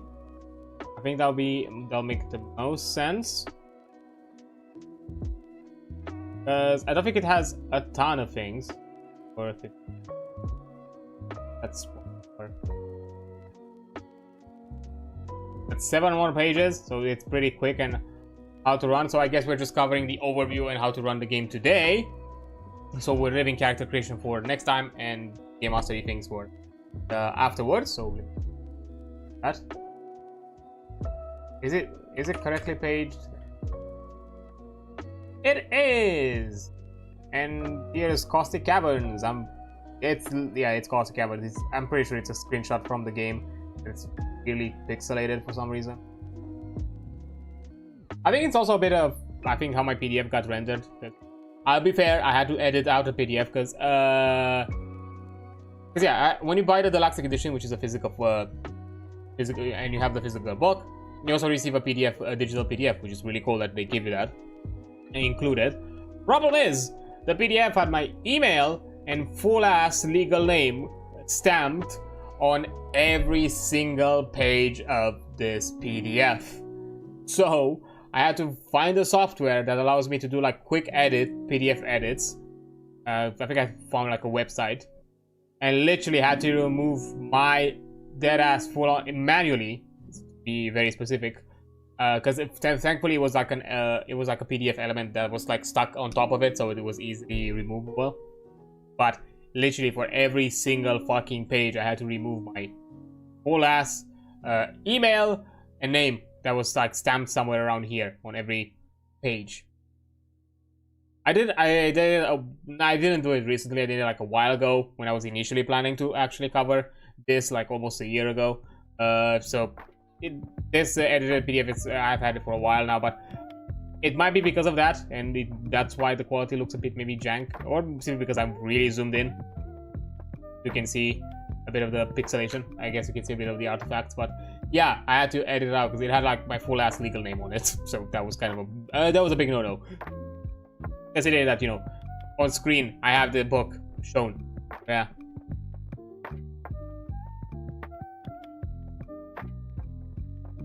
But yeah, so now let's cover playing the game. Exploring Pandora.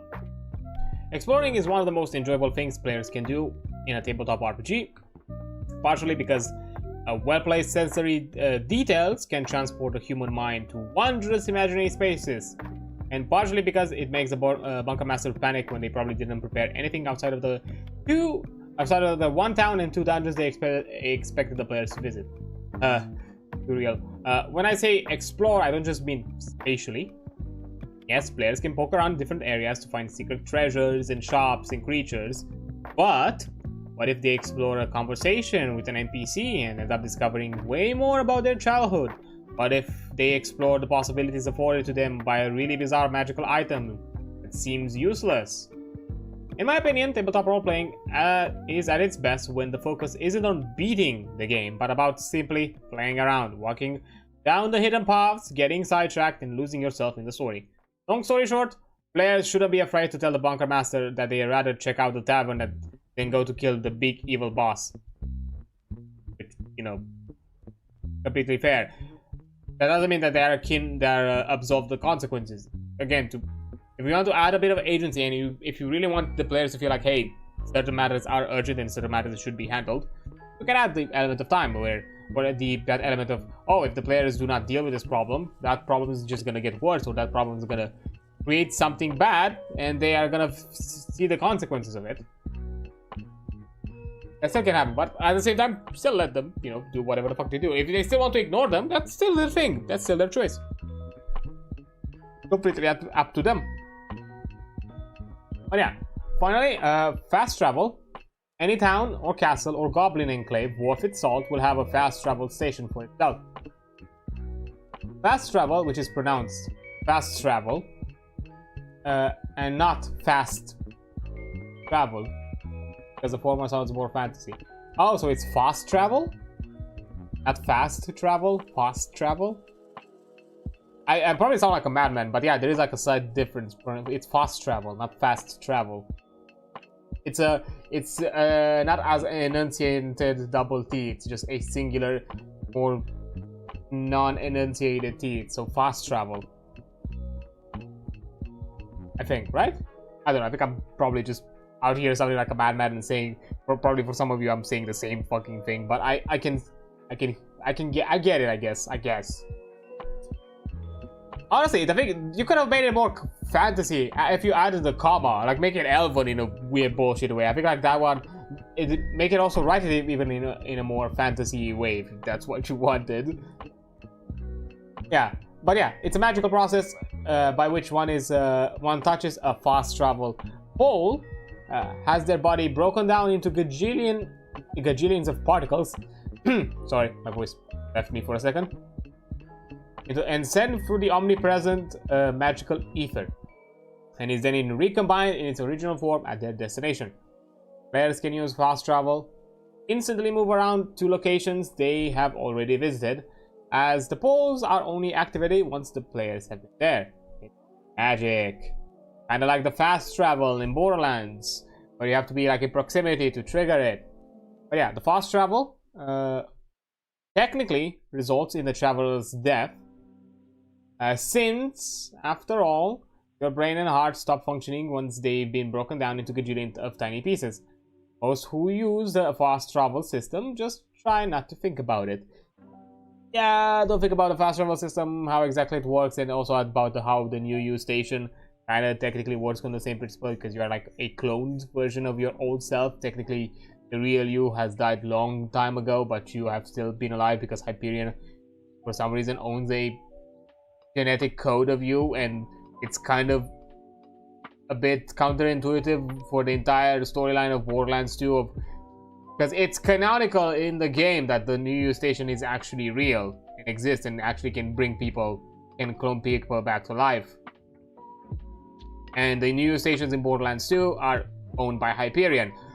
So technically, Jack, if they want to kill the Vault Hunters, just make a deathless run. To be fair, like, yeah, technically in the canonic story, the Vault Hunters never died. But if you are talking about the Vault Hunters in game, once you died, technically Jack would have been like, pull the plug on the fast travel system. That's it. Vault Hunters are no more. Anyways, weird semantics. But yeah, after exploration, you have interact. Echomancy. Echomancy is an unexplainable magic discovered by echomancers that allows Pandorans to communicate over long distances. They communicate through the use of small carved rune stones referred to as echo stones. Echomancy allows the user to send and receive communication from any other echo stone holder. Echo stones are prevalent throughout Pandora, because the original Echomancers were so delighted with their inventions, they gave them out for free en masse. It dawned on them that they could have had made gajillions selling them. Became so distraught, they immediately threw themselves into a volcano. Oh, how quaint. Yep, their descendants, having learned from their earlier generation's folly, created a subscription-based echo log system where users could upload pre-recorded messages on a single-use runestone. These echoes became so popular that the second generation of echomancers became gajillionaires, but quickly realized money doesn't buy happiness, so they too threw themselves into a volcano. How quaint.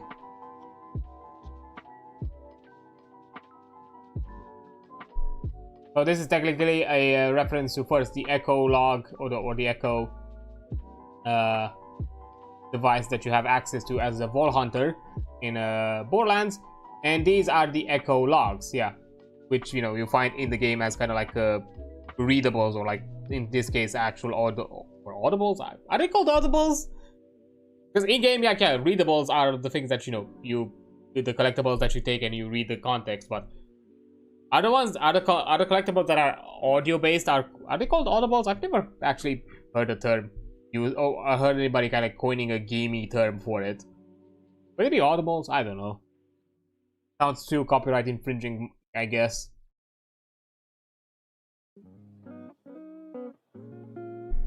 But yeah, then after you're dealing with echoes, but to be fair, very clear from the very start. Again, even though this is kind of wrapped around in this kind of like fantasy themes, it brings forth, or at the very least it discusses, all the aspects that exist in the real world of Pandora, or the real setting of Borderlands. So again, this book kind of allows you to, already explains to you main aspects of what you find, what you have access to in the world of Pandora as day-to-day Vault Hunters. So you have that knowledge, and if you want to, you can just easily reskin all of this back to how the Borderlands setting is. Like again, you can easily use this because Echomancy, it's the EchoNet. Echologs already exist. Fast travel, this is just fast travel, which exists in the Borderlands setting. So nothing so far does not allow you to actually just play it in Borderlands if that's what you want. But yeah, after dealing with the existential crisis of and and, you know, psychological realization that money does not buy happiness, let's go into the checks. Checks are used to resolve most of the challenges outside of encounters, but also sometimes in encounters too. Checks can come up in two ways. Either when a player describes something they wish to do that would require a check. For example, a soldier wants to see if there are any hidden chests or passageways in the room leading for the bunker master to request a search check. Or a bunker master describes something, the player must deal with that. Involves a check. For example, after an explosion, a tree has fallen in the path of the sirens. As she is running towards the enemy, the bunker master will have her roll a traverse check to avoid it. So yeah, kind of what you'd probably expect. Checks are to kind of overcome a challenge, to succeed in a task, or to overcome some sort of challenge or obstacle that has come suddenly in your way. One of the two. Resolving checks. 1. The player describes how they are going to attempt the check. 2. The bunker master sets the difficulty of the check. Bunker master does not have to announce the difficulty to the player. It's up to you. 3. The player rolls a d20 and adds any bonuses they have for the checks of that type. Then 4. Compare the final result to the difficulty. The bunker master will describe the outcome of the check. And 5. A failed check results in the generation of 1 mayhem point. Some examples of when to use checks and when it's necessary.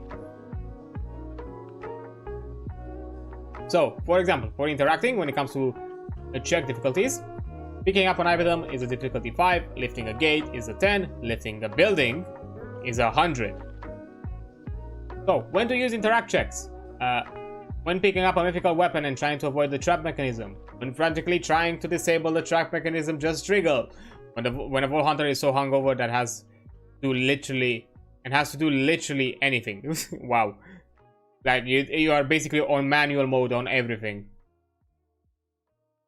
When not to use interact checks. When a Vault Hunter is using an item they've used dozens of times before, except when hungover. And when picking up items outside of combat or time-sensitive moments. That's completely fair. You also have talk checks. You have things like get quest, light to the guard. Get quest is 5, light to the guard is 10. Inception guard 28. I feel like this is a reference. I don't know what reference is this. I don't know all because it's as again, it's the nature of the Borderlands franchise. It's very self-referential. It's very pop culture heavy in references, and I don't know all of them. I'm not that pop culture savvy, unfortunately. So if something goes over my head, I just have no idea. So yeah, when to use talk checks, when a Vault Hunter wishes to negotiate or intimidate, when they wish to persuade or bluff, when they wish to perform slam poetry. When not to use talk checks, when he's having a normal conversation about their elaborate backstory. When yelling something during an encounter. If a Vault Hunter has to take a vow of silence. 0. For search, because I'm gonna go side to side. 5 loot is 5, find passage is 10, find purpose is 45. Ouch. Pretty high check. When to use it. To find something hidden like a secret pathway or item. When the Vault Hunter believes there is more loot to find if they look hard enough. If there are tracks the Vault Hunter wants to follow. When not to use them. When something is out in the open, like a door or an item. When Vault Hunter is trying to loot a non-dead enemy. That sneak. Technically, it's a separate check. Does not search. Reverse.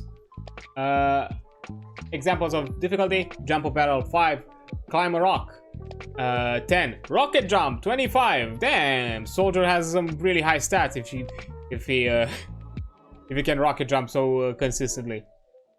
Okay, when to do traverse checks. When someone wants to hop over a barrier, box, or onto a platform. When it needs to attempt a challenging climb, swim, or leap. Yeah. When not to use traverse check. If there is something easily avoidable for the Vault Hunter, if the Vault Hunter is just taking a regular move action. So yeah, for something definitely more challenging. I'm kind of like skimming through them, mostly because, you know, we don't have a lot of things to cover, and I think they're like fun little gags, plus they're really short. Now, inside. Example of check difficulties: Word Lore 5, Riddles 10, Universal Truths 40. So good luck unlocking the truth of the universe.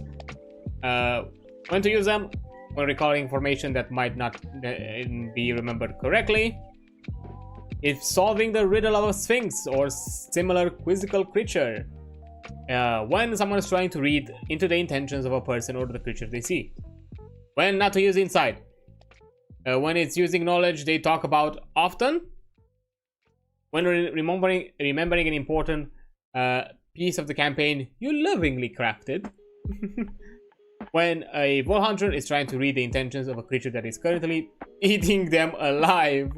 So, what is this person's intentions? Stomp. Kind of scenario. And finally, because I think that my last check, yep, sneak. Because it keeps it really simple in checks, which is okay, which is nice. Examples in difficulty: in Shadow 5, in Daylight 10, in the Backpack 60. I mean, if you're brave enough. But yeah, when to use sneak checks: when someone is wishing not to be seen or not to be heard. When not to use sneak checks: when someone wishes to be seen or wishes to be heard. Yeah, very black and white kind of scenario here. But yeah, it's kind of very obvious. Sneak is for anything shenanigans, I guess I would probably call it myself. But yeah, it's very simple. It doesn't go into too many types of interactions. It's letting you, kind of similar to how Lancer does it in some other systems, where it gives you some like general types of actions that you would you would use, and then use that as kind of like a baseline to where exactly it fits, because they're very generalized. So then for you can just pick one. So you don't really micromanage a ton of skill sets. You kind of just, if you're experienced in a traverse, that means that anything traverse related you will be really good at no matter what. So yeah. Now that we've talked about interactions, now let's talk about the other types of actions which are more violence-inducing combat. In counteractions, it's all been building up to this moment. It's time to fight. Roll for initiative. Players roll a d20 and add their speed modifier and badass rank to determine their turn order. Because the more badass you are, it's more obvious that you should be first. The Bunker Master will inform you, the players, if they will be taking their actions before the enemies or after the enemies, depending on the highest enemy's badass rank. On a player's turn, they will narrate what their hunter is doing. For example, the hunter is going to run up to the orc bushwhacker and fire her pistol at them. She's then going to drink a shield potion while running back towards her allies. While narrating, the player incorporates the actions they wish to perform that turn. During Vault Hunter's turn, they can do any and all of the following once in any order. Yeah, it kind of goes into the idea that, again, if you want to add a bit of flair and add a bit of more extra fun, just personalize the way you're doing action. You're not just gonna be there out there and just say, oh yeah, I'm just gonna do XYZ, roll dice, done, my turn. Add a bit of flair, add a bit of an extra oomph. Right? So, movement. Agility on the battlefield is crucial in combat. Players will always get a chance to move during the turn. Movement is equal to 3 squares plus their speed bonus. Moves may be split up with other actions, akin to D&D and other things. A player can move a square, attack an enemy, then move the additional squares. Players can't move through the enemy spaces, but with a polite excuse me or a cordial grunt, they can pass through ally spaces. Again, passing, not stopping at an ally space. When performing actions like climb, side, or jump, that may be extraordinary. A traverse check may be necessary to proceed. If a player enters a square with loot piles, movement is paused and the Bunker Master will roll up the loot, which is then picked up automatically for rolling loot generation. See page 78. Oh, so I'm guessing it kind of goes on that kind of concept that, you know, kind of like in the game where you just have the kind of like magnet kind of vacuum. kind of shenaniganery. If that's something that you want and add that kind of gamey aspect of it, go ahead. If not, as mentioned at the very start of the book, these are just the general created rules to kind of embody the game as close to the possible in actual pages of the book, not necessarily for you to create like a semi, realistic experience. It's just kind of as close as possible one-to-one copy. Even though I feel like there were some places where they could have done a few extra things that are part of the game that for some reason they've not really done it, and I thought that would have been really fun, considering that it's in so many aspects very low stakes when it comes to big consequences. So we'll see. We'll talk about it once we get there, because that's going to be an aspect of this section anyways. So yeah, and finally, extra movement. If a player takes an extra movement, they make a movement action at their normal range. Extra movement generates 1 melee point unless a full hunter skills or ability grants extra movement. So basically we can do like a dash. I'm guessing you could consider it that, but it's part of their action. So yeah, like movement, like akin to D&D, movement is a separate type of action that does not require a resource. You can just move, but if you want to move additionally, you'll then have to use an action resource. Then the second most important thing from moving, or technically the first and then the second is moving, attacking is how you make things that are alive less so. There are two types of attacks, ranged and melee.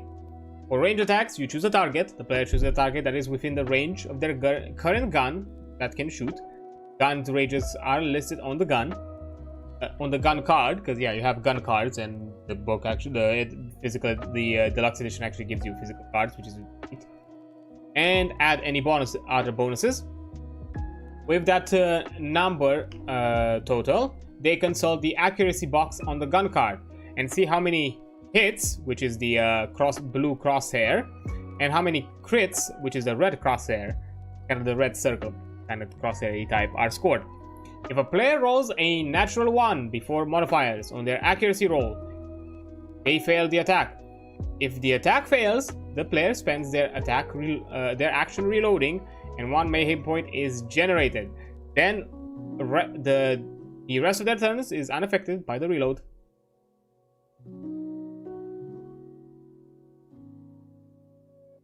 Just fine. Or B, if a player rolls a natural 20 before mods, on their accuracy roll, they add an extra crit, which is the red circle, to their damage roll, in addition to their normal accuracy results. So, roll and apply damage. For each hit, which is the crosshair, they will roll the die depicted in the damage box of their gun.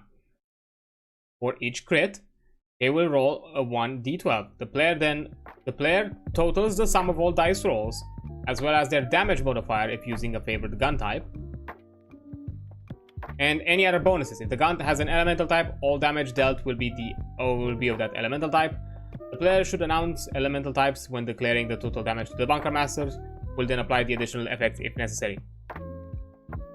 Now, for an example, if Sky makes a rage attack with her crappy rifle, she rolls a 19 on a d20 for her accuracy, then she subtracts a -3 due to the gun effects of the crappy rifle, which you can see here in the card. It has a -3. Kind of excited, but it's there. To the result. And she then adds an accuracy mod of +2 since she is using her favorite gun type, scoring a total of 18. Then consults the accuracy chart on the gun card to see that she successfully hits 3 times. Because you have here, like if you go to a 2 and 7, that's how many hits you get, and this is how many crits you get. If you go from 18 to 15, that's how many hits, and that's how many crits. If you go from 16 and above, that's how many hits, and and how many crits. But yeah, she successfully hits 3 times and gets 1 crit. The crappy rifle then uses a d6 for its damage die, so she rolls a total of 3d6 and then 1d12. She adds the dice results and gets 15. She adds her damage modifier, which is a +1 because she's using a favorite gun type, and then gets a total of 16 damage for her attack. So yeah, in here you're kind of like determining to kind of like envision the idea that, you know, you're using a gun that hits multiple bullets at the same time in an action, because, you know, pulling a trigger compared to like swinging a sword is probably considered faster in many scenarios. You'll utilize different, you have like different results, and again, it's mentioned to be as accuracy chart, so it's like technically you're doing all these shots, but then you're more than anything like determining how many are actually hitting. So yeah, the other ones are technically, because technically in all scenarios you do 4 shots, but depending on your accuracy, only worst case scenario you miss completely. Second worst is you just hit 1, or best case you just hit all of them, and one of them is really hard. It's a really bad hit for the enemy. So yeah, and then finally you also have melee attacks, aside from the guns, where you choose a target that is in an adjacent square. You roll a d20 to resolve the accuracy of the melee attack. On a 1, it's a fail. On a 2 or 15, you do normal damage. On a 16, between 16 and 19, you do you do an additional damage die. On a 20, you double the damage. If the roll is a natural 20 before the mods, they will add a crit to their damage roll. So this is a 20 with the mods, and this is without damage. The player gathers and rolls damage dice shown in the melee box of their character sheet, plus any extra dice or crits from their accuracy roll. Then apply the damage equal to the total damage of their damage roll. Here is one of the things. To be fair, this is something that was added as part of the Wonderlands, but I feel like it's something that you could nicely and easily homebrew, because it's based around like Borderlands, where you don't really have a melee system. Okay, you have some melee focused characters like the Berserker and the Assassin, which might have some features related to doing some extra bonus things with your melees, but you don't really have melee weaponries of any sorts, or at the very least like players that can use different type of melee weaponries. And I feel like that's something you can easily get yourself inspired. You can jump into like the Wonderlands game, kind of take a bit of that idea and use the same principle of accuracy and hits, or at the very least accuracy and like an extra damage die, something like that, and you use that as a principle and swap it around. Because even in I think even in Tiny Tina's you have like different weapon types, so you can go by that concept as well. So, you know, and you see here like what's the damage type of that specific weapon, and then you do the same thing. But like it's an easy aspect to mod. Yeah, it's not existing of it, it's not part of it, simply because this is designed based on Borderlands 2 as a template from where they inspire themselves for the game systems to adapt. Where, you know, Borderlands 2 was not. Wonderlands had an exclusive like melee system. It was not necessarily a great melee system and even from what I've used, it's not something that I honestly, but it's something that you can look into it, get inspired, maybe get some ideas and create something a bit more extra custom, which in my opinion adds a few more extra things for the players to do even in combat. Like, yeah, it may not be fully akin to the Borderlands experience, but hey, there might be scenarios where a player is gonna be like, hey, I'm grabbing this pipe or whatever, I don't know, and you just do some sort of improvised aspect, or how exactly would they would behave in how exactly would that function within the game system. Because if not necessarily for the idea that you want to also have an integrated like arsenal of melee weaponry, but you can also do that as well and take that kind of as an inspiration. Yeah, and you know, you can even use as a baseline the well-known like of the melee variety, the well-known characters that utilize like melee weaponries and what exactly you can have. You can have the sword type, because you have like 2 assassin characters. You have a whip, which is like something that has some functionality for like one of the characters, because you have Misha. You have you could have like something like knucklers for some of the characters like Brick. What melee did we have in because we had like it was a Mara, which is like more siren magic shit. There could be something there, I don't know. Again, I'm using things at the top of my head. There is a boy, the new boy in Borderlands 4 with the weird bladed weapons, but or even you can just take generally inspirations on how every character like melees and use that as a baseline to create some melee weapon types, if that's what you want, or just use the Tiny Tina Wonderlands game as a baseline to create your selection of melees and have them worked around the kind of like similar as how the guns here work. Up to you. But yeah, finally, because I think we can quickly cover that. Yeah, extra attacks. If a player takes an extra attack, they perform the normal steps of an attack to range or melee. Extra attacks generate an additional mayhem point unless a Vault Hunter skills or ability gains extra attack. So I'm guessing that you can take an extra attack as something that they can force themselves to do, but at the risk that they're gonna give of generating a higher challenge later down the line, or literally maybe even during the combat. Or because I'm guessing extra attack as an ability granted, it's probably gonna be something similar to probably what you see in D&D, where when you reach a certain level, probably every character is gonna, or most characters are gonna have like a new additional attack type, just to, you know, for the balance scaling thingy, all that sort of thing. So that could be something. But anyways, that kind of covers the general like movement and general attacking, as well as the general aspects. And now we're gonna, after the ad break, which is gonna come up in a few seconds, we're gonna get into things that are more akin to what Borderlands has. Because as you can see, you have action skills, grenade toss, throwing or handing off items, and other sorts of things. Some of them make sense, but some of them are also like more akin to Borderlands. So yeah, I'll take a break. I'll be right back. I'll see you in a few minutes. Okay, there we go. Let's continue now that the ad is over. Although I'm gonna be fair with one thing. I think we're gonna be out of this pretty fast because I just fast forward a bit to see how many pages I have left, and it's literally almost nothing left. I have like this, like I think 4 more pages to cover, and then we're jumping into running the game, which is the game mastery side of it. So yeah, I think this is for how long we're probably gonna run for today. It's probably gonna be a bit of a shorter stream. I'm gonna add a few anecdotes here and there wherever I can, but when it comes to like the general coverage, it's gonna be pretty fast. I'm gonna keep some of those thoughts for afterwards.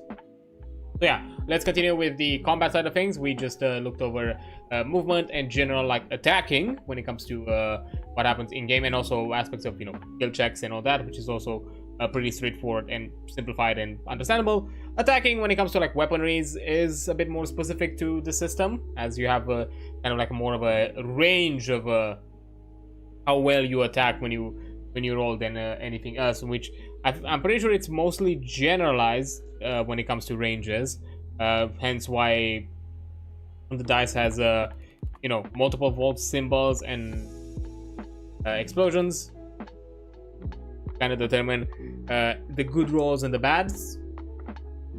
But yeah, so now action skills. Players can choose to activate their action skills instead of a range or melee attack each turn.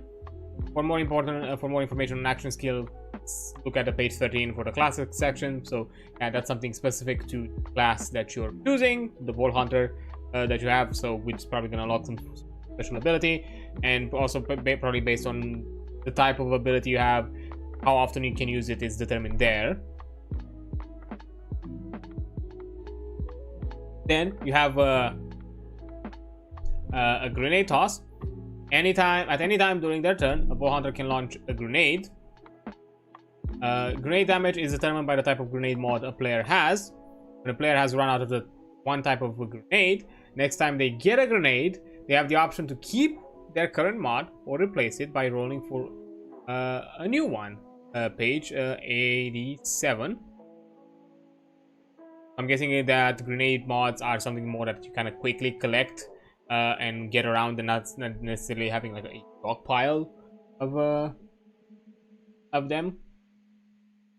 Then you have throw or hand off items. The player wishes to throw or hand off an item, whether that's a gun into another force hunter's waiting hands or a piece of debris into an orc's not so waiting mouth hole. The following occurs. If the distance of a throw is within a number of squares equal or less to the player's damage modifier, the throw always succeeds. For a further throw, the player must pass an accuracy roll of 12 or higher by rolling a d20 and adding their accuracy mod. Bunker Master can alter the difficulty based on the situation. If the player passes the throw succeeds. If they fail, the Bunker Master determines where the item lands and what happens next. If the player is adjacent to the target, they will hand off the item. If a player is one or more square away from the target, they will attempt to throw the item using the throw rules. Throw does not generate mayhem, but handing off an item generates mayhem. Okay. So I guess in most scenarios, anything like mayhem is generated in things that you're either trying to push by doing more than the normal baseline that you're capable of doing.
Oh, okay. I think we're good. Okay.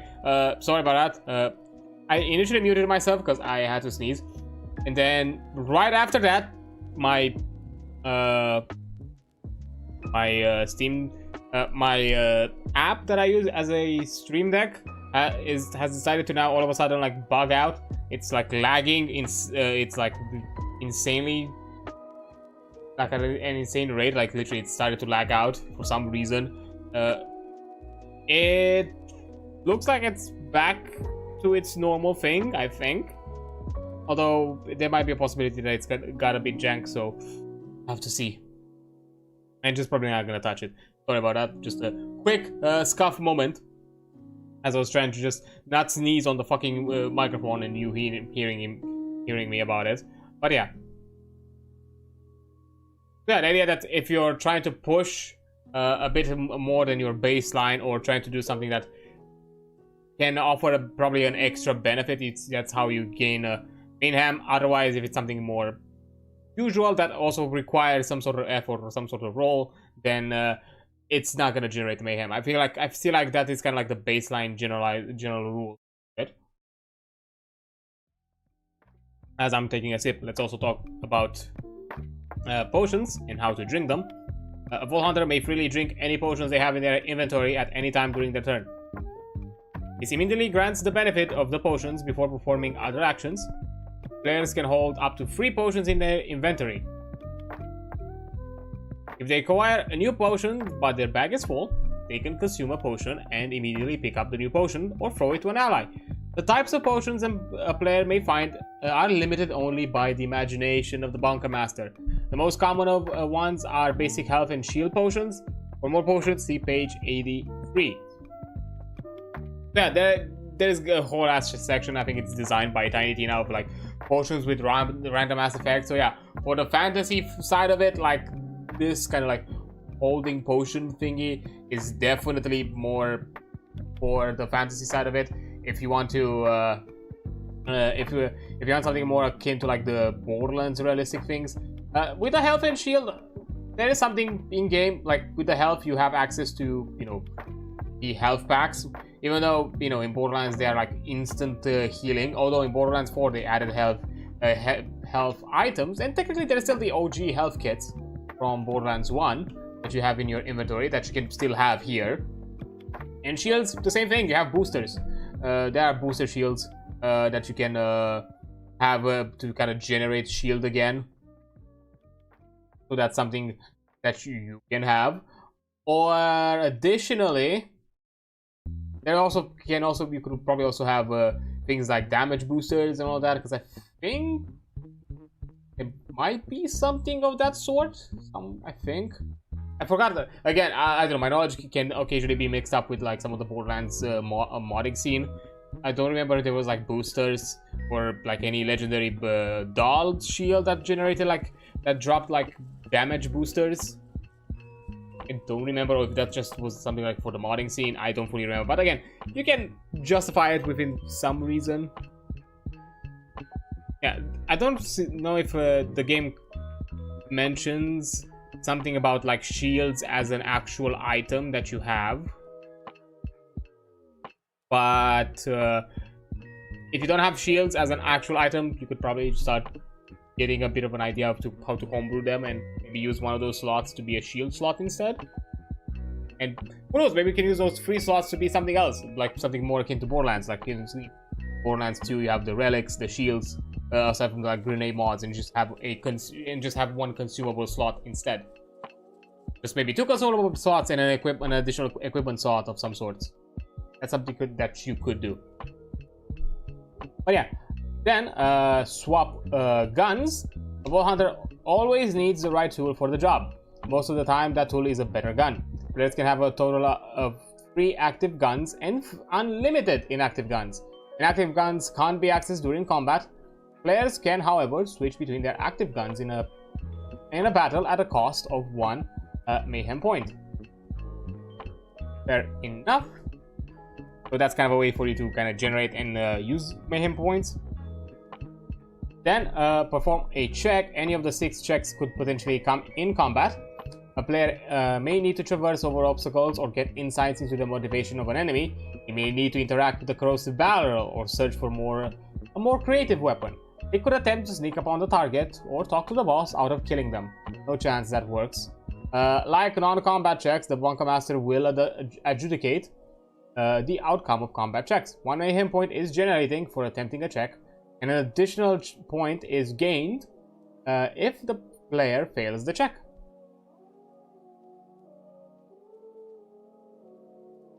Then you have reload. For the most part, you won't need to worry about reloading unless you roll a 1 on a range attack, or if you want to spend your action reloading to trigger an effect on a skill or feat. In either scenario, any skill or a guild condition will then go in effect and 1 mayhem point is gained. And the player can still do other non-attack turns action. Then holding action. A player may also hold actions instead of taking normal actions during their turn. When a player holds actions, they are waiting for something to happen before they act. This could be waiting until another party member takes their turn to set up a badass teamwork move, or until an enemy moves closer to that cliff so they can shove them off it. If a player is holding an action until a specific event that never occurs, they take their turn last during the after enemies step. So you're not gonna lose completely a turn if whatever conditions you have set for yourself to do for a hold action does not get fulfilled. You don't feel like you've missed out, which is a nice extra caveat. So at the very least, at the bottom of your turn, you get to do something. You don't feel like you just stood there and did nothing, which is a nice addition. Also, I want to make it that's something that I personally always do, or at the very least kind of encourage. Specify a clear condition that you want to be fulfilled for your action to be fulfilled. Like don't hold actions, in my opinion, should not be vague. Like should have like a specific sort of condition. You can go a bit, I would, depending on each of you, we could probably maybe stretch out a few set of conditions, but definitely don't be like, oh yeah, look, I'm giving you here because of this condition, under this condition, and under this condition. Like limit it under like a few case scenario conditions for this action to be held on, because keeping it too generic, then it's gonna be a bit weird to then adjudicate if that hold action has has been fulfilled correctly or not. Mostly because, you know, it keeps both the game master and the player on the same page if a condition is clearly stated of what needs to be completed at the very least. Yeah, but now that we covered kind of like general actions, which is literally, that was it, like 2 pages of all the combat actions and all that are happening. Now we have something that has been mentioned before, which is the badass moves.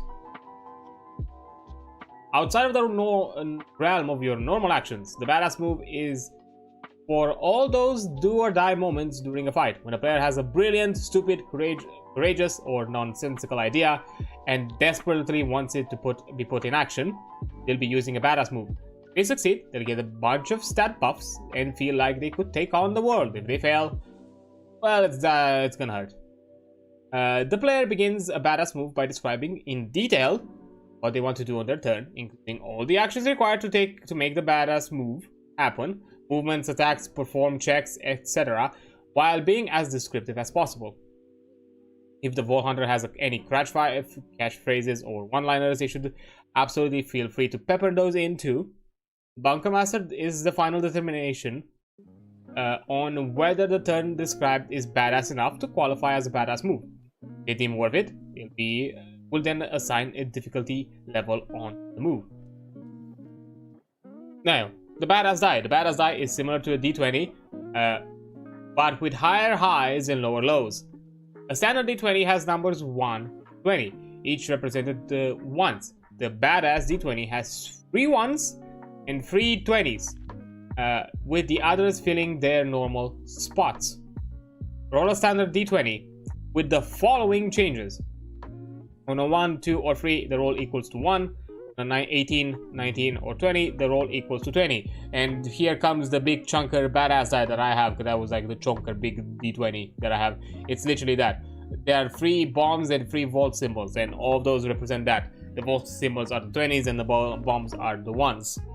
I'm pretty sure you can even like yeah, there's like 8 vault and a bomb on opposite sides, which that should be the d20 and the 20 on the one side. I think all of them are, yeah, are opposite sides, because you know it's the math.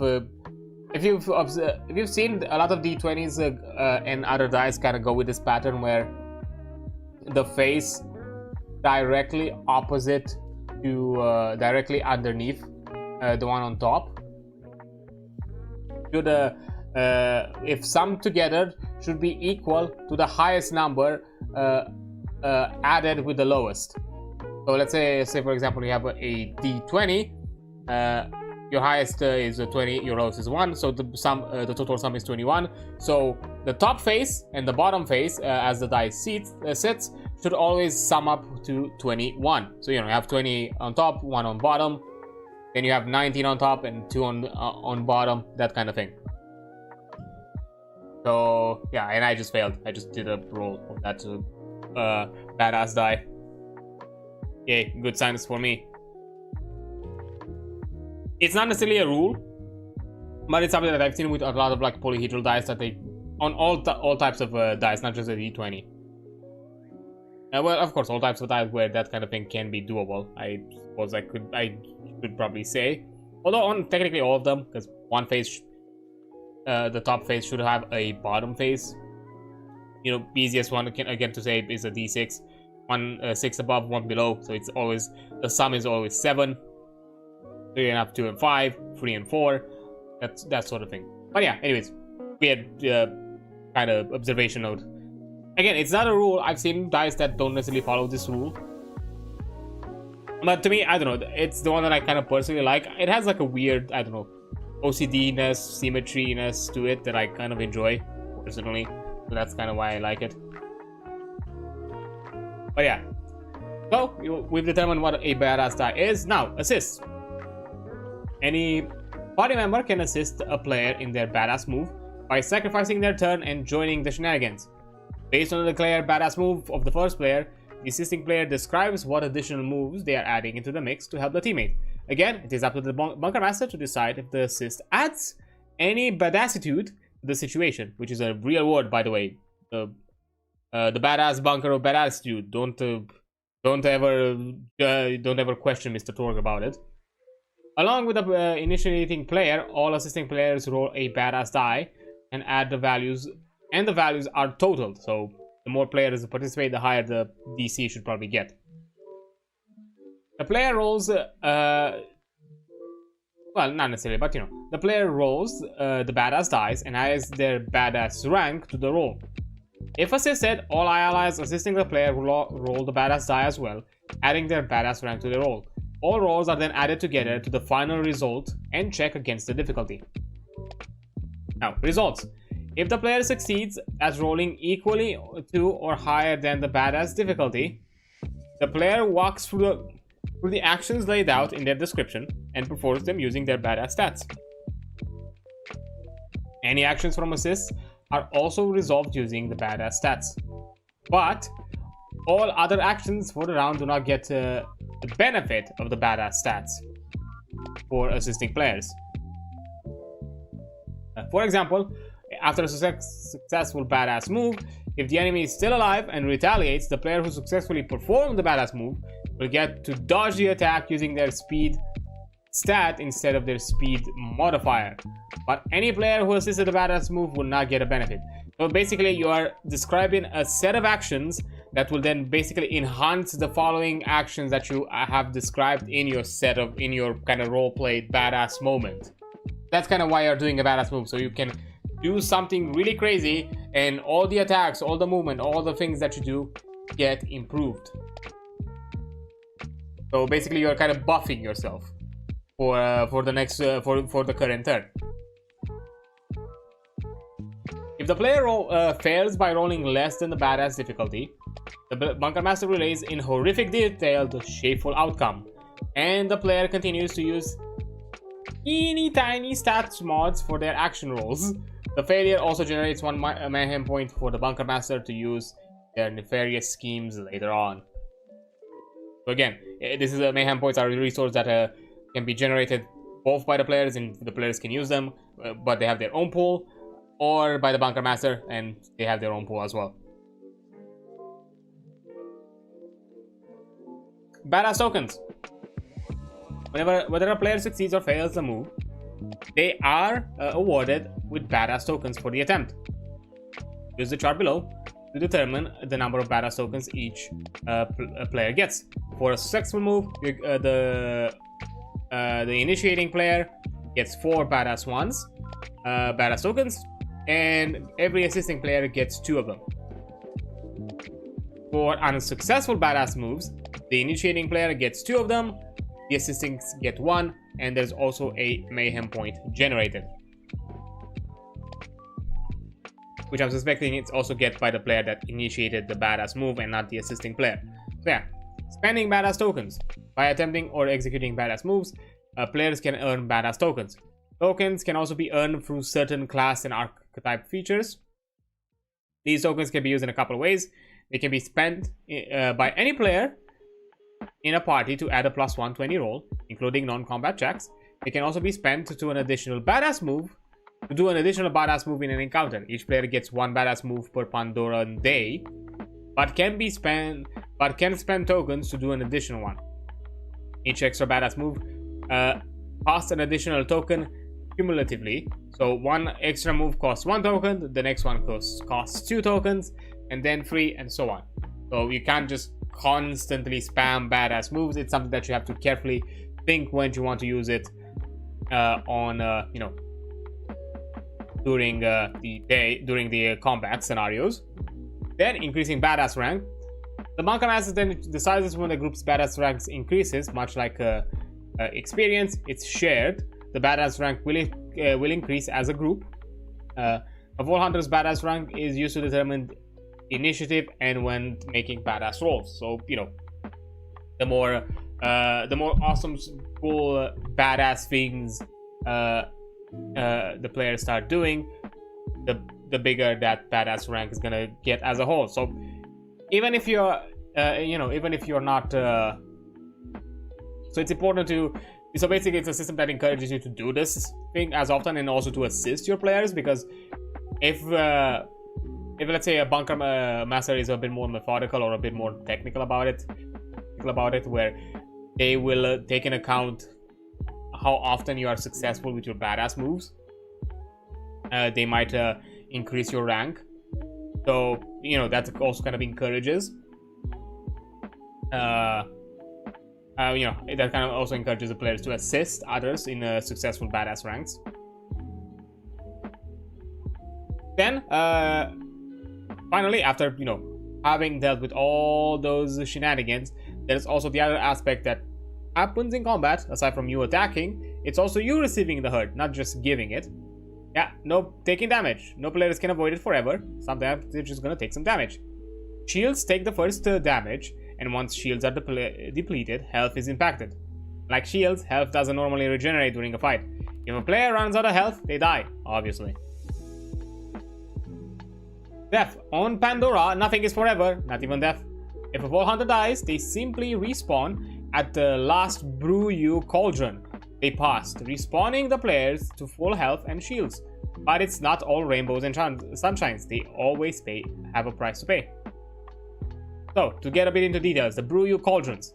The Brew You Cauldrons is another magical invention, initially prototyped by the Hyperius Guild, but later adapted into mass market existence by anyone with a few spare unicorn hearts and can-do attitude that allows any who register with it to be reborn. Shortly after their death, a massive vat of grog, magic, and unicorn blood is capable of reviving anyone sipped from it with a catch.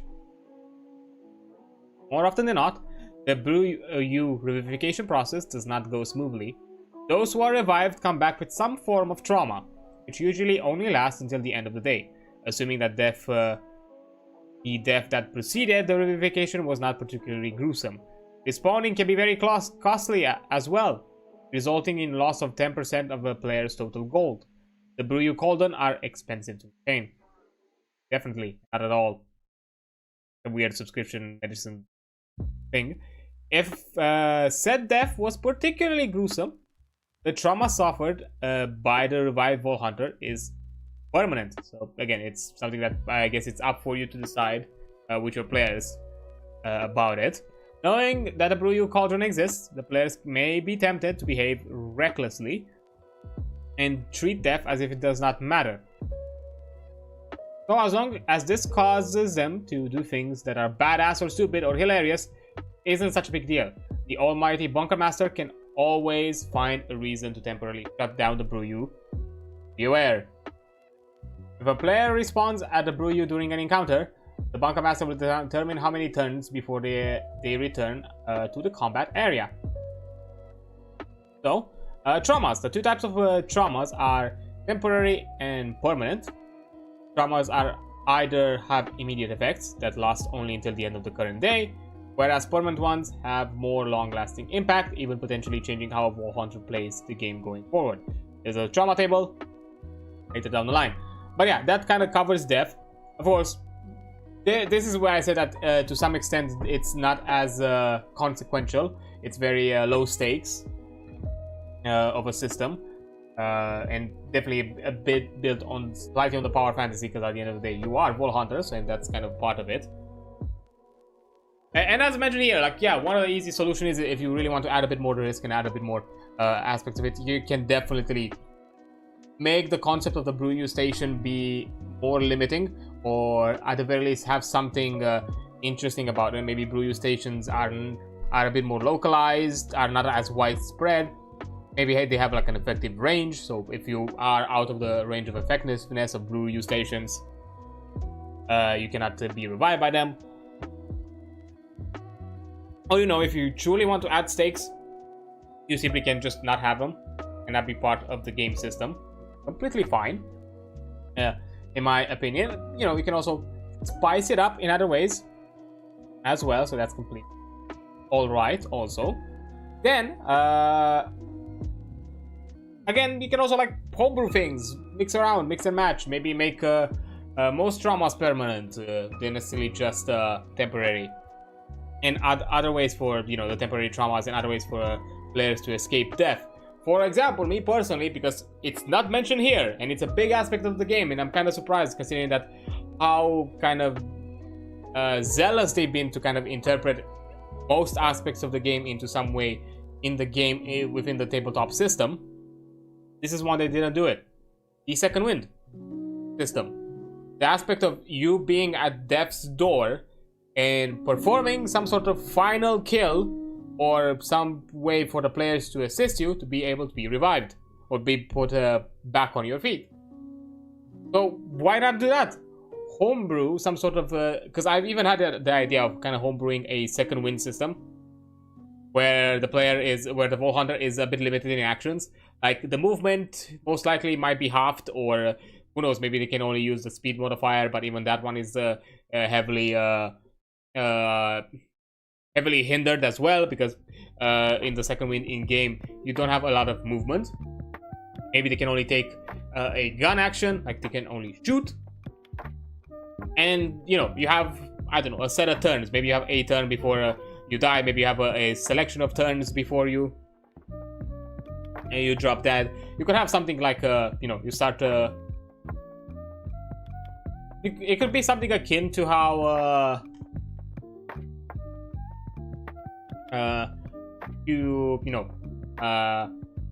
how in Borderlands works, that the more second winds you get within an encounter or within a specified time frame, the faster and faster the second wind passes. So you can, you know, have something like you're gonna pass your second wind in a few turns, then the next time it's gonna be less turns, and then next time it's gonna be you're gonna pass your second wind at the end of your turn. And then you can add a few conditions to success the second wind. The most obvious one, a player must spend an action to bring you back up, and then, you know, but the other one, which is a very game akin, if you kill an enemy, gain a second wind. There you have it. And from there you can add a few extra things, in my opinion. Like what I have in mind is, you know, based on that, you determine how much HP you get back. Your shield might also be like fully replenished as well, if you have a shield. Maybe some other aspects, maybe if you want to make death seem a bit more consequential, maybe the permanent trauma is something that all deaths offer you, and during an encounter, through constant brought-backs of second wind, you may get some temporary traumas. Like maybe if you maybe after maybe your second or third second wind that you escape from death, you get a temporary trauma because of the constant near-death experiences that you are having without any like proper identification, and then the revival process, because you actually died, is it's permanent. You can mix and match, play around with it, have some fun ideas with it. And me personally, I would incorporate that day one. Like if I was to run the system, second wind would be a concept I would incorporate day one and probably make this a bit more consequential. And brew stations are probably going to be a bit more peppered in, because I like a bit of stakes. I'm not saying that it can't be non-consequential, and I'm not necessarily looking for TPKing the group, but it's fun to have a bit of stakes here and there and see how things are going. And you know, that's gonna be neat, in my opinion. Yeah, or even more interesting, brew stations could be something, I don't know, I was kind of thinking akin to Helldivers. You have a number of uses. Maybe you have a number of uses per player, or maybe you have a selective pool of uses.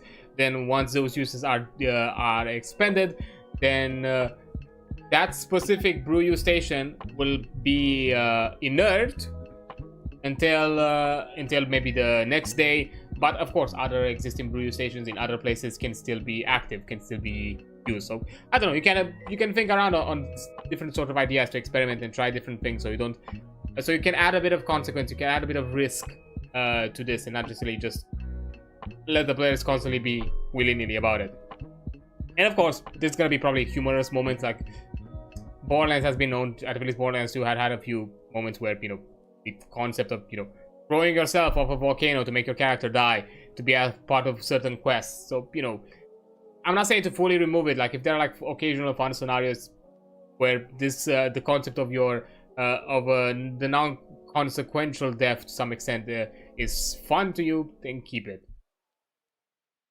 Now that we've talked about elements of fighting, dying, getting hurt, and doing all sorts of other shenanigans, let's talk about the aftermath. What happens once the encounter is done, which is the fun part: loot and XP. There's only one thing better than having fun, and then getting rewarded for just having fun.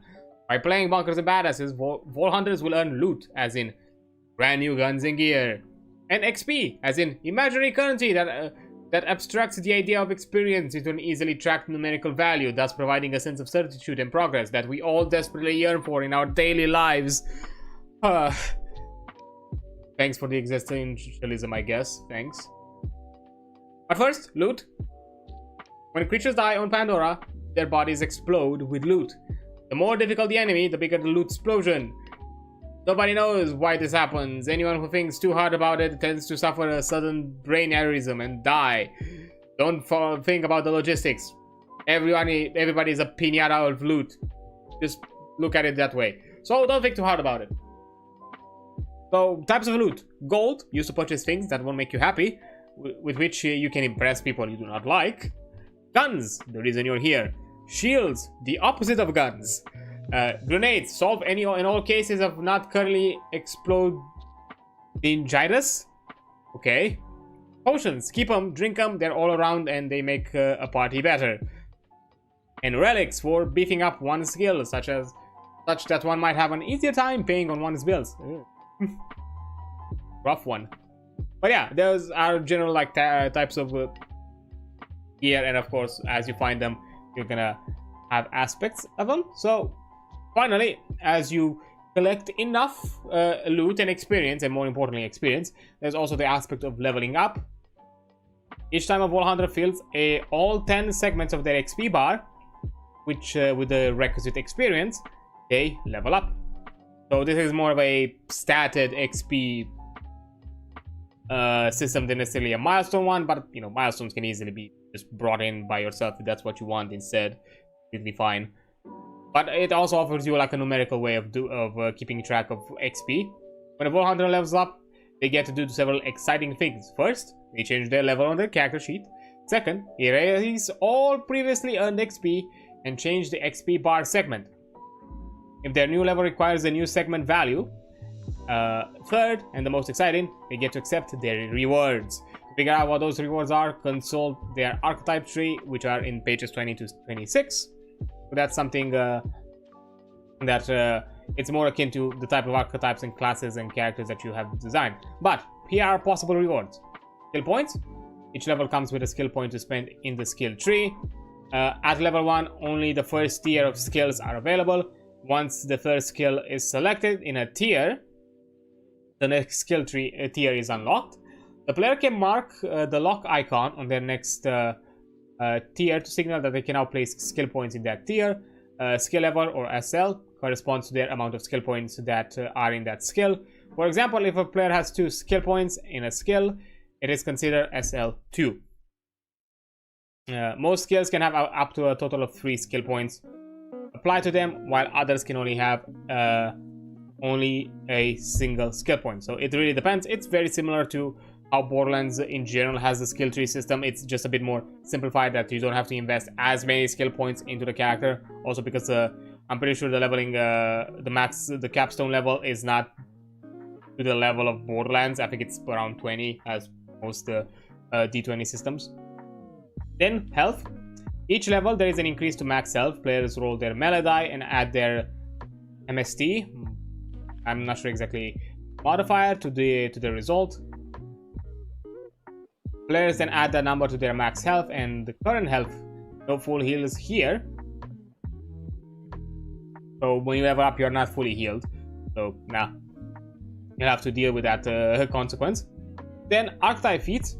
At certain levels, depending on the archetype, additional archetype feats can be selected. Some feats require requirements like level minimums or prerequisite feats, which can be found in the archetype feats chart. Very similar I'm guessing you can akin them to like the actual feats in a D&D or Pathfinder or something like that, where, you know, at certain level tiers, you are able to obtain additional abilities. That ability might have a minimum level requirement, or maybe have a prerequisite of an additional feat or ability that needed to be obtained first, that sort of thing.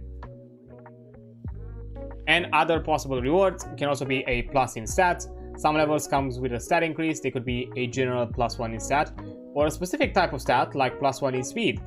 Any stat increase goes towards the base stat, which may increase stat mod for that stat. Remember, reminder, stat mod is half of the base stat rounded down. So yeah, similar to D&D, you have the general stat mod, and you also have the stat modifiers. But here it's a lot more simpler than maybe in D&D, where you have like the weird chart where you just half down. So that's to kind of keep it simple. Then favor gun. New favor gun types are added several times throughout each archetype tree. Each additional favor gun increases accuracy and damage bonuses to all guns of that type. After selecting a new favor gun type, a player should mark it on their character sheet and update their gun cards, in case they have that favor gun already. Another one is max potions. At level 9, all archetype storage capacity for potions increases by 1. Unlock a new slot in the potion sections on the character sheet. Another potion slot can be unlocked if the Wall Hunter levels up a second archetype to level 9. You can min-max a bit if you want, and do some multi-classing or multi-archetyping here. Max grenades at level 7, 19, and 23. For all archetypes, storage capacity for grenades increases by 1. Update the max grenade amount slots on the character sheet under the grenade section.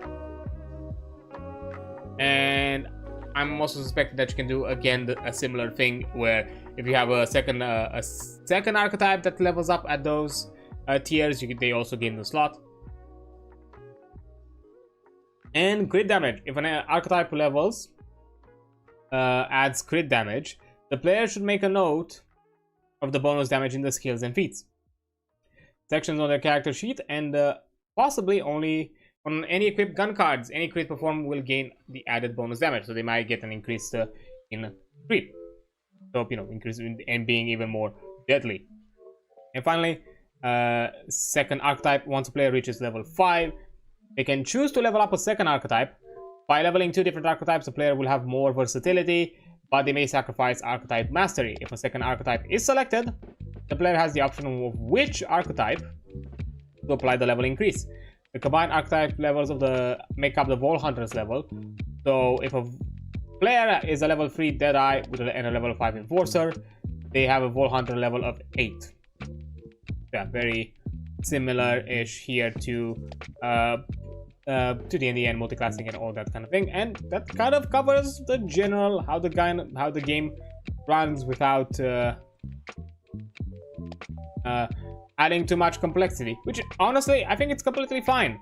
Like, yeah, it's short, sweet, and has everything kind of covered. Like, there is not and very simplified and very quite, it's you know, and kind of baseline the general requirements and all the, you know, extra particularities that, you know, the setting and the system has, which is nice, because honestly that opens up, as I just even mentioned and got into a slight rant about like the second wind system or something like that. Like, if you want to add a bit more to it, a bit more complexity, a bit more, I don't know, spice, something interesting, you can totally do that. Talk with your group, see if that's something that you want, it's something that you're interested in. Modifying it, it's definitely a lot more fun around to be, here's the quick framework and here's the quick rundown. And also most likely why they don't go into too heavy of details. One, because a lot of these actions are also mentioned in other sections, and secondly, is, you know, to be kind of like a template, a baseline, a framework, so people can then just jump in, and also they might be familiar already with them, so they don't necessarily have to go too in depth. I'm guessing they have this kind of like self-awareness that if somebody probably is playing this game, they most likely are familiar already. I'm not sure if the target audience has ever been somebody who has not been playing TTRPGs.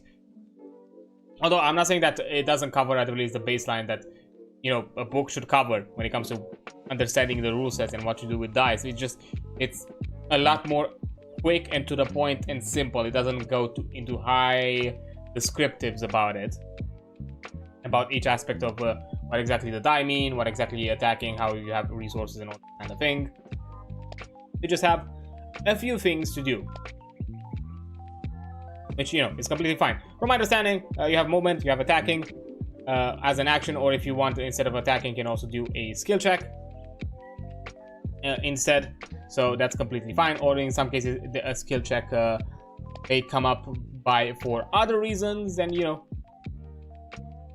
can plus a few additional ones that have nothing to do with attacking. It's definitely, this one definitely has a bit more of a, you probably have to kind of list down all the things you can do in combat, kind of like more D&D-ish.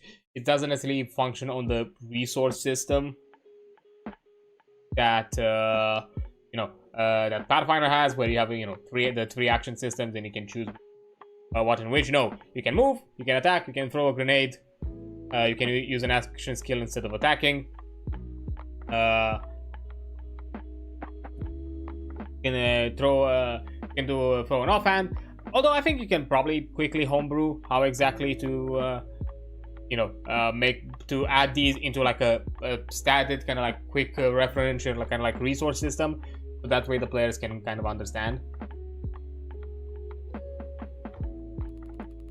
if they want to do that. Like, for example, keep movement baseline and put all of these into some sort of like action things.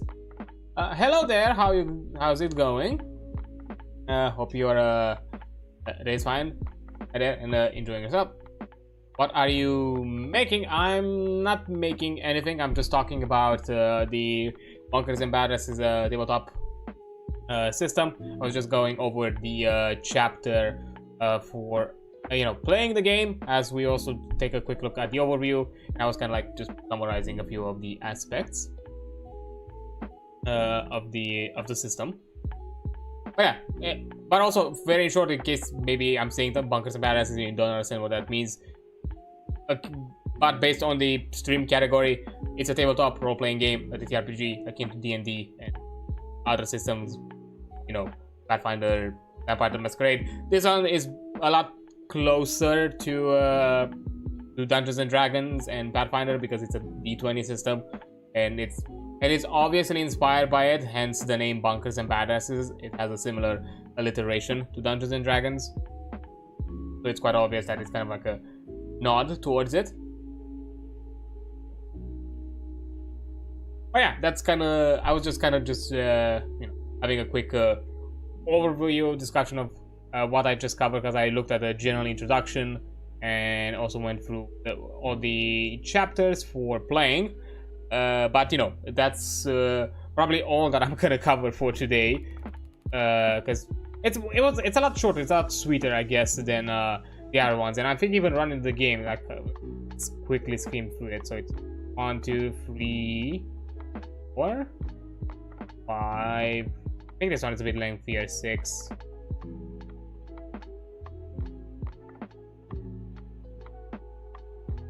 Yeah, 8. Okay, 9. A potion. 12, which is the guns. 15.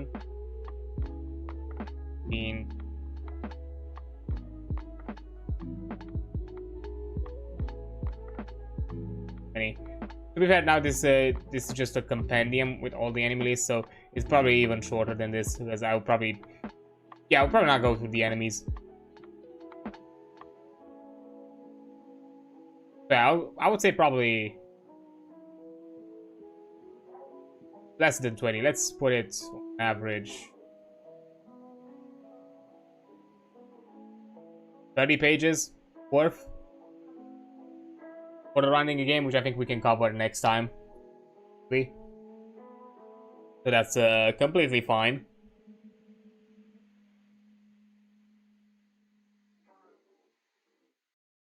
But yeah, that was kind of it. As I said, it's a lot more like quick, succinct. To be fair, it's kind of understandably so, because what, it has over 200 pages, but it covers aspects of how to run the game, how to play the game, and how to create a wall hunter, how to run the game with the game mastery tools, and quite a good selection. It also has a compendium of factions, enemies, and items, plus free adventure modules. Because you have a one-shot adventure, then you have the Assault on Dragon Keep, which is the full-on DLC from the Borderlands 2 game, transcribed as an actual module adventure that you can play for yourself. And then it's also like an additional extra one-shot that you can play. Plus so yeah, it kind of makes sense, because in 200 pages you have how to run the game, aspects in how to play the game, aspects in how to run the game as a game master, a list of enemies and items, and a total of free adventure modules. So yeah, that's a lot. So it kind of makes sense that they probably have to be a bit more succinct and not necessarily get to, like, I don't know, Mage the Ascension level of book thickness with it. And they probably kept it a lot simpler, also for that kind of benefit of definitely being more.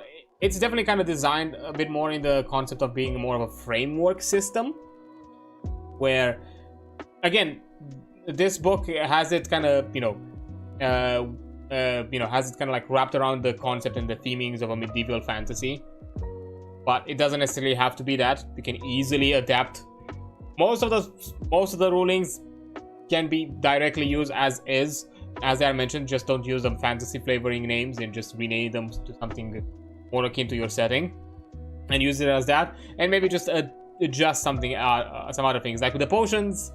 Instead of having potions, maybe you can have some consumables. I don't know, maybe you're in some sort of like high-tech cyberpunk setting where, I don't know, you have some sort of like quick I don't know, kind of like inhalers or something like that, akin to like actual cyberpunk, where you, I don't know, get some stat boostage or some other things of the sorts.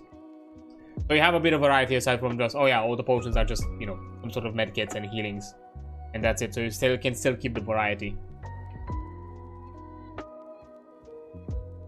But yeah, that's kind of the general idea. But yeah, actually, 65, because I think player deaths is where it would stop, because the rest is a lot of other things. 76,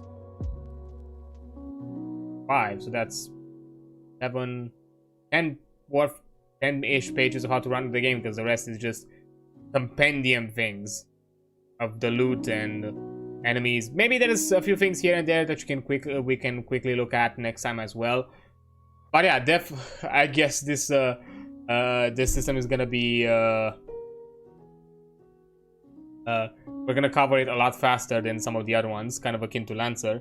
Because yeah, we are currently like running for 4 hours, and I kind of cover it because I don't want to go more than this, because as I said, just to pace it out and let the information digest and do all of that fun stuff. And me going through this is still gonna be a few more hours, and more than an hour I would not want to go, and I don't want to stop it midway while I'm already covering a topic. So yeah, running the game is probably gonna be left, and running the game and creating a wall hunter are definitely gonna be left for next time.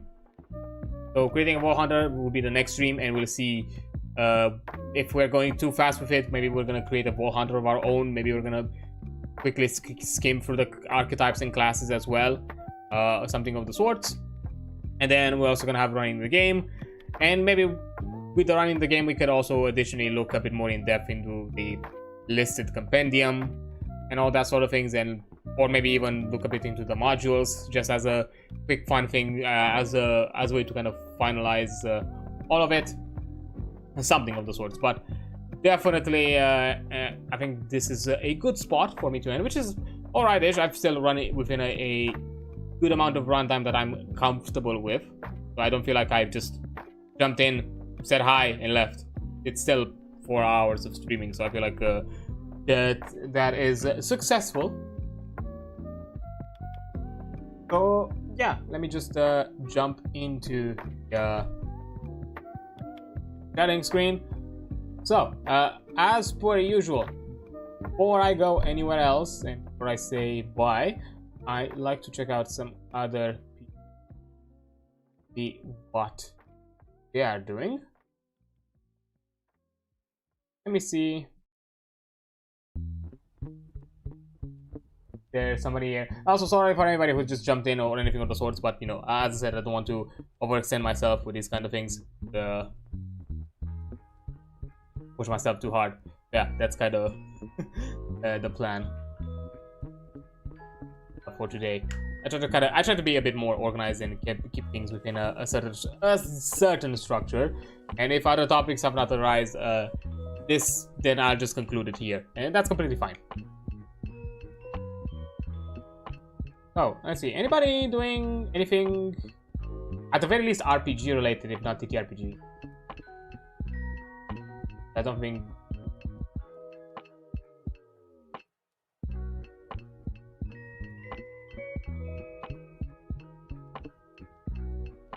Or, even more interesting, maybe somebody doing something Borderlands related.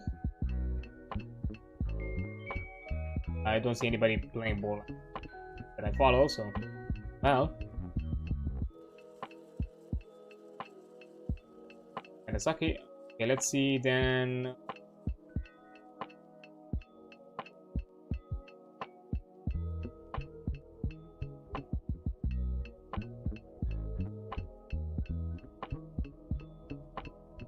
Oh, you know what? Yeah, let's do this. I think that's a good thing. Oh, hi there, Valos. How you doing? Thank you so much for the hydrate. Unfortunately, I'm out of drinks, but don't worry. I'm gonna keep that in mind when I'm gonna step off. To be fair, I'm probably gonna hydrate, so that's completely fine. Okay. So, thing. Let's do it on YouTube side because it's harder for me. The thing there, and now channel. Yeah, sorry, Valis, if you just jumped in or anything of sorts, because I'm right now jumping off. Sorry about that. I did cover this for 2-ish hours already, and not 2-ish, so 4-ish hours already. So. It has been a bit, and any other topics will extend for more than that, unfortunately. So I'm just gonna cut it here with 4 hours of runtime. I think that's completely fine. But yeah, we're saying hi to Gators, Space Gators, a lovely person who's also done some awesome art for me as well. Really kind for her to do that. She's currently having a birthday streamathon, so why not just say hi and show some good vibes. And right now playing some Marvel Strike Force, from my understanding, which I think it's a. Is it like a turn? I don't know what kind of game is it. Marvel Strike Force. I have no idea. There's too many Marvel games out there to at this point keep track. But yeah, I think that sounds like nice fun. But anyways, I'll see you tomorrow for some more 9 souls. Hopefully, I'm right now stuck at the last penultimate boss, I think, for the entire storyline, and hopefully I can beat him because I spent like around an hour last time and I just couldn't. So hopefully we can do that, and then maybe also finalize the game. If not tomorrow, maybe probably next Saturday we'll also end 9 souls. It will be fun as well. So yeah, thank you so much for being here. You're amazing. Don't you forget that. I'll see you on the flip side. Bye.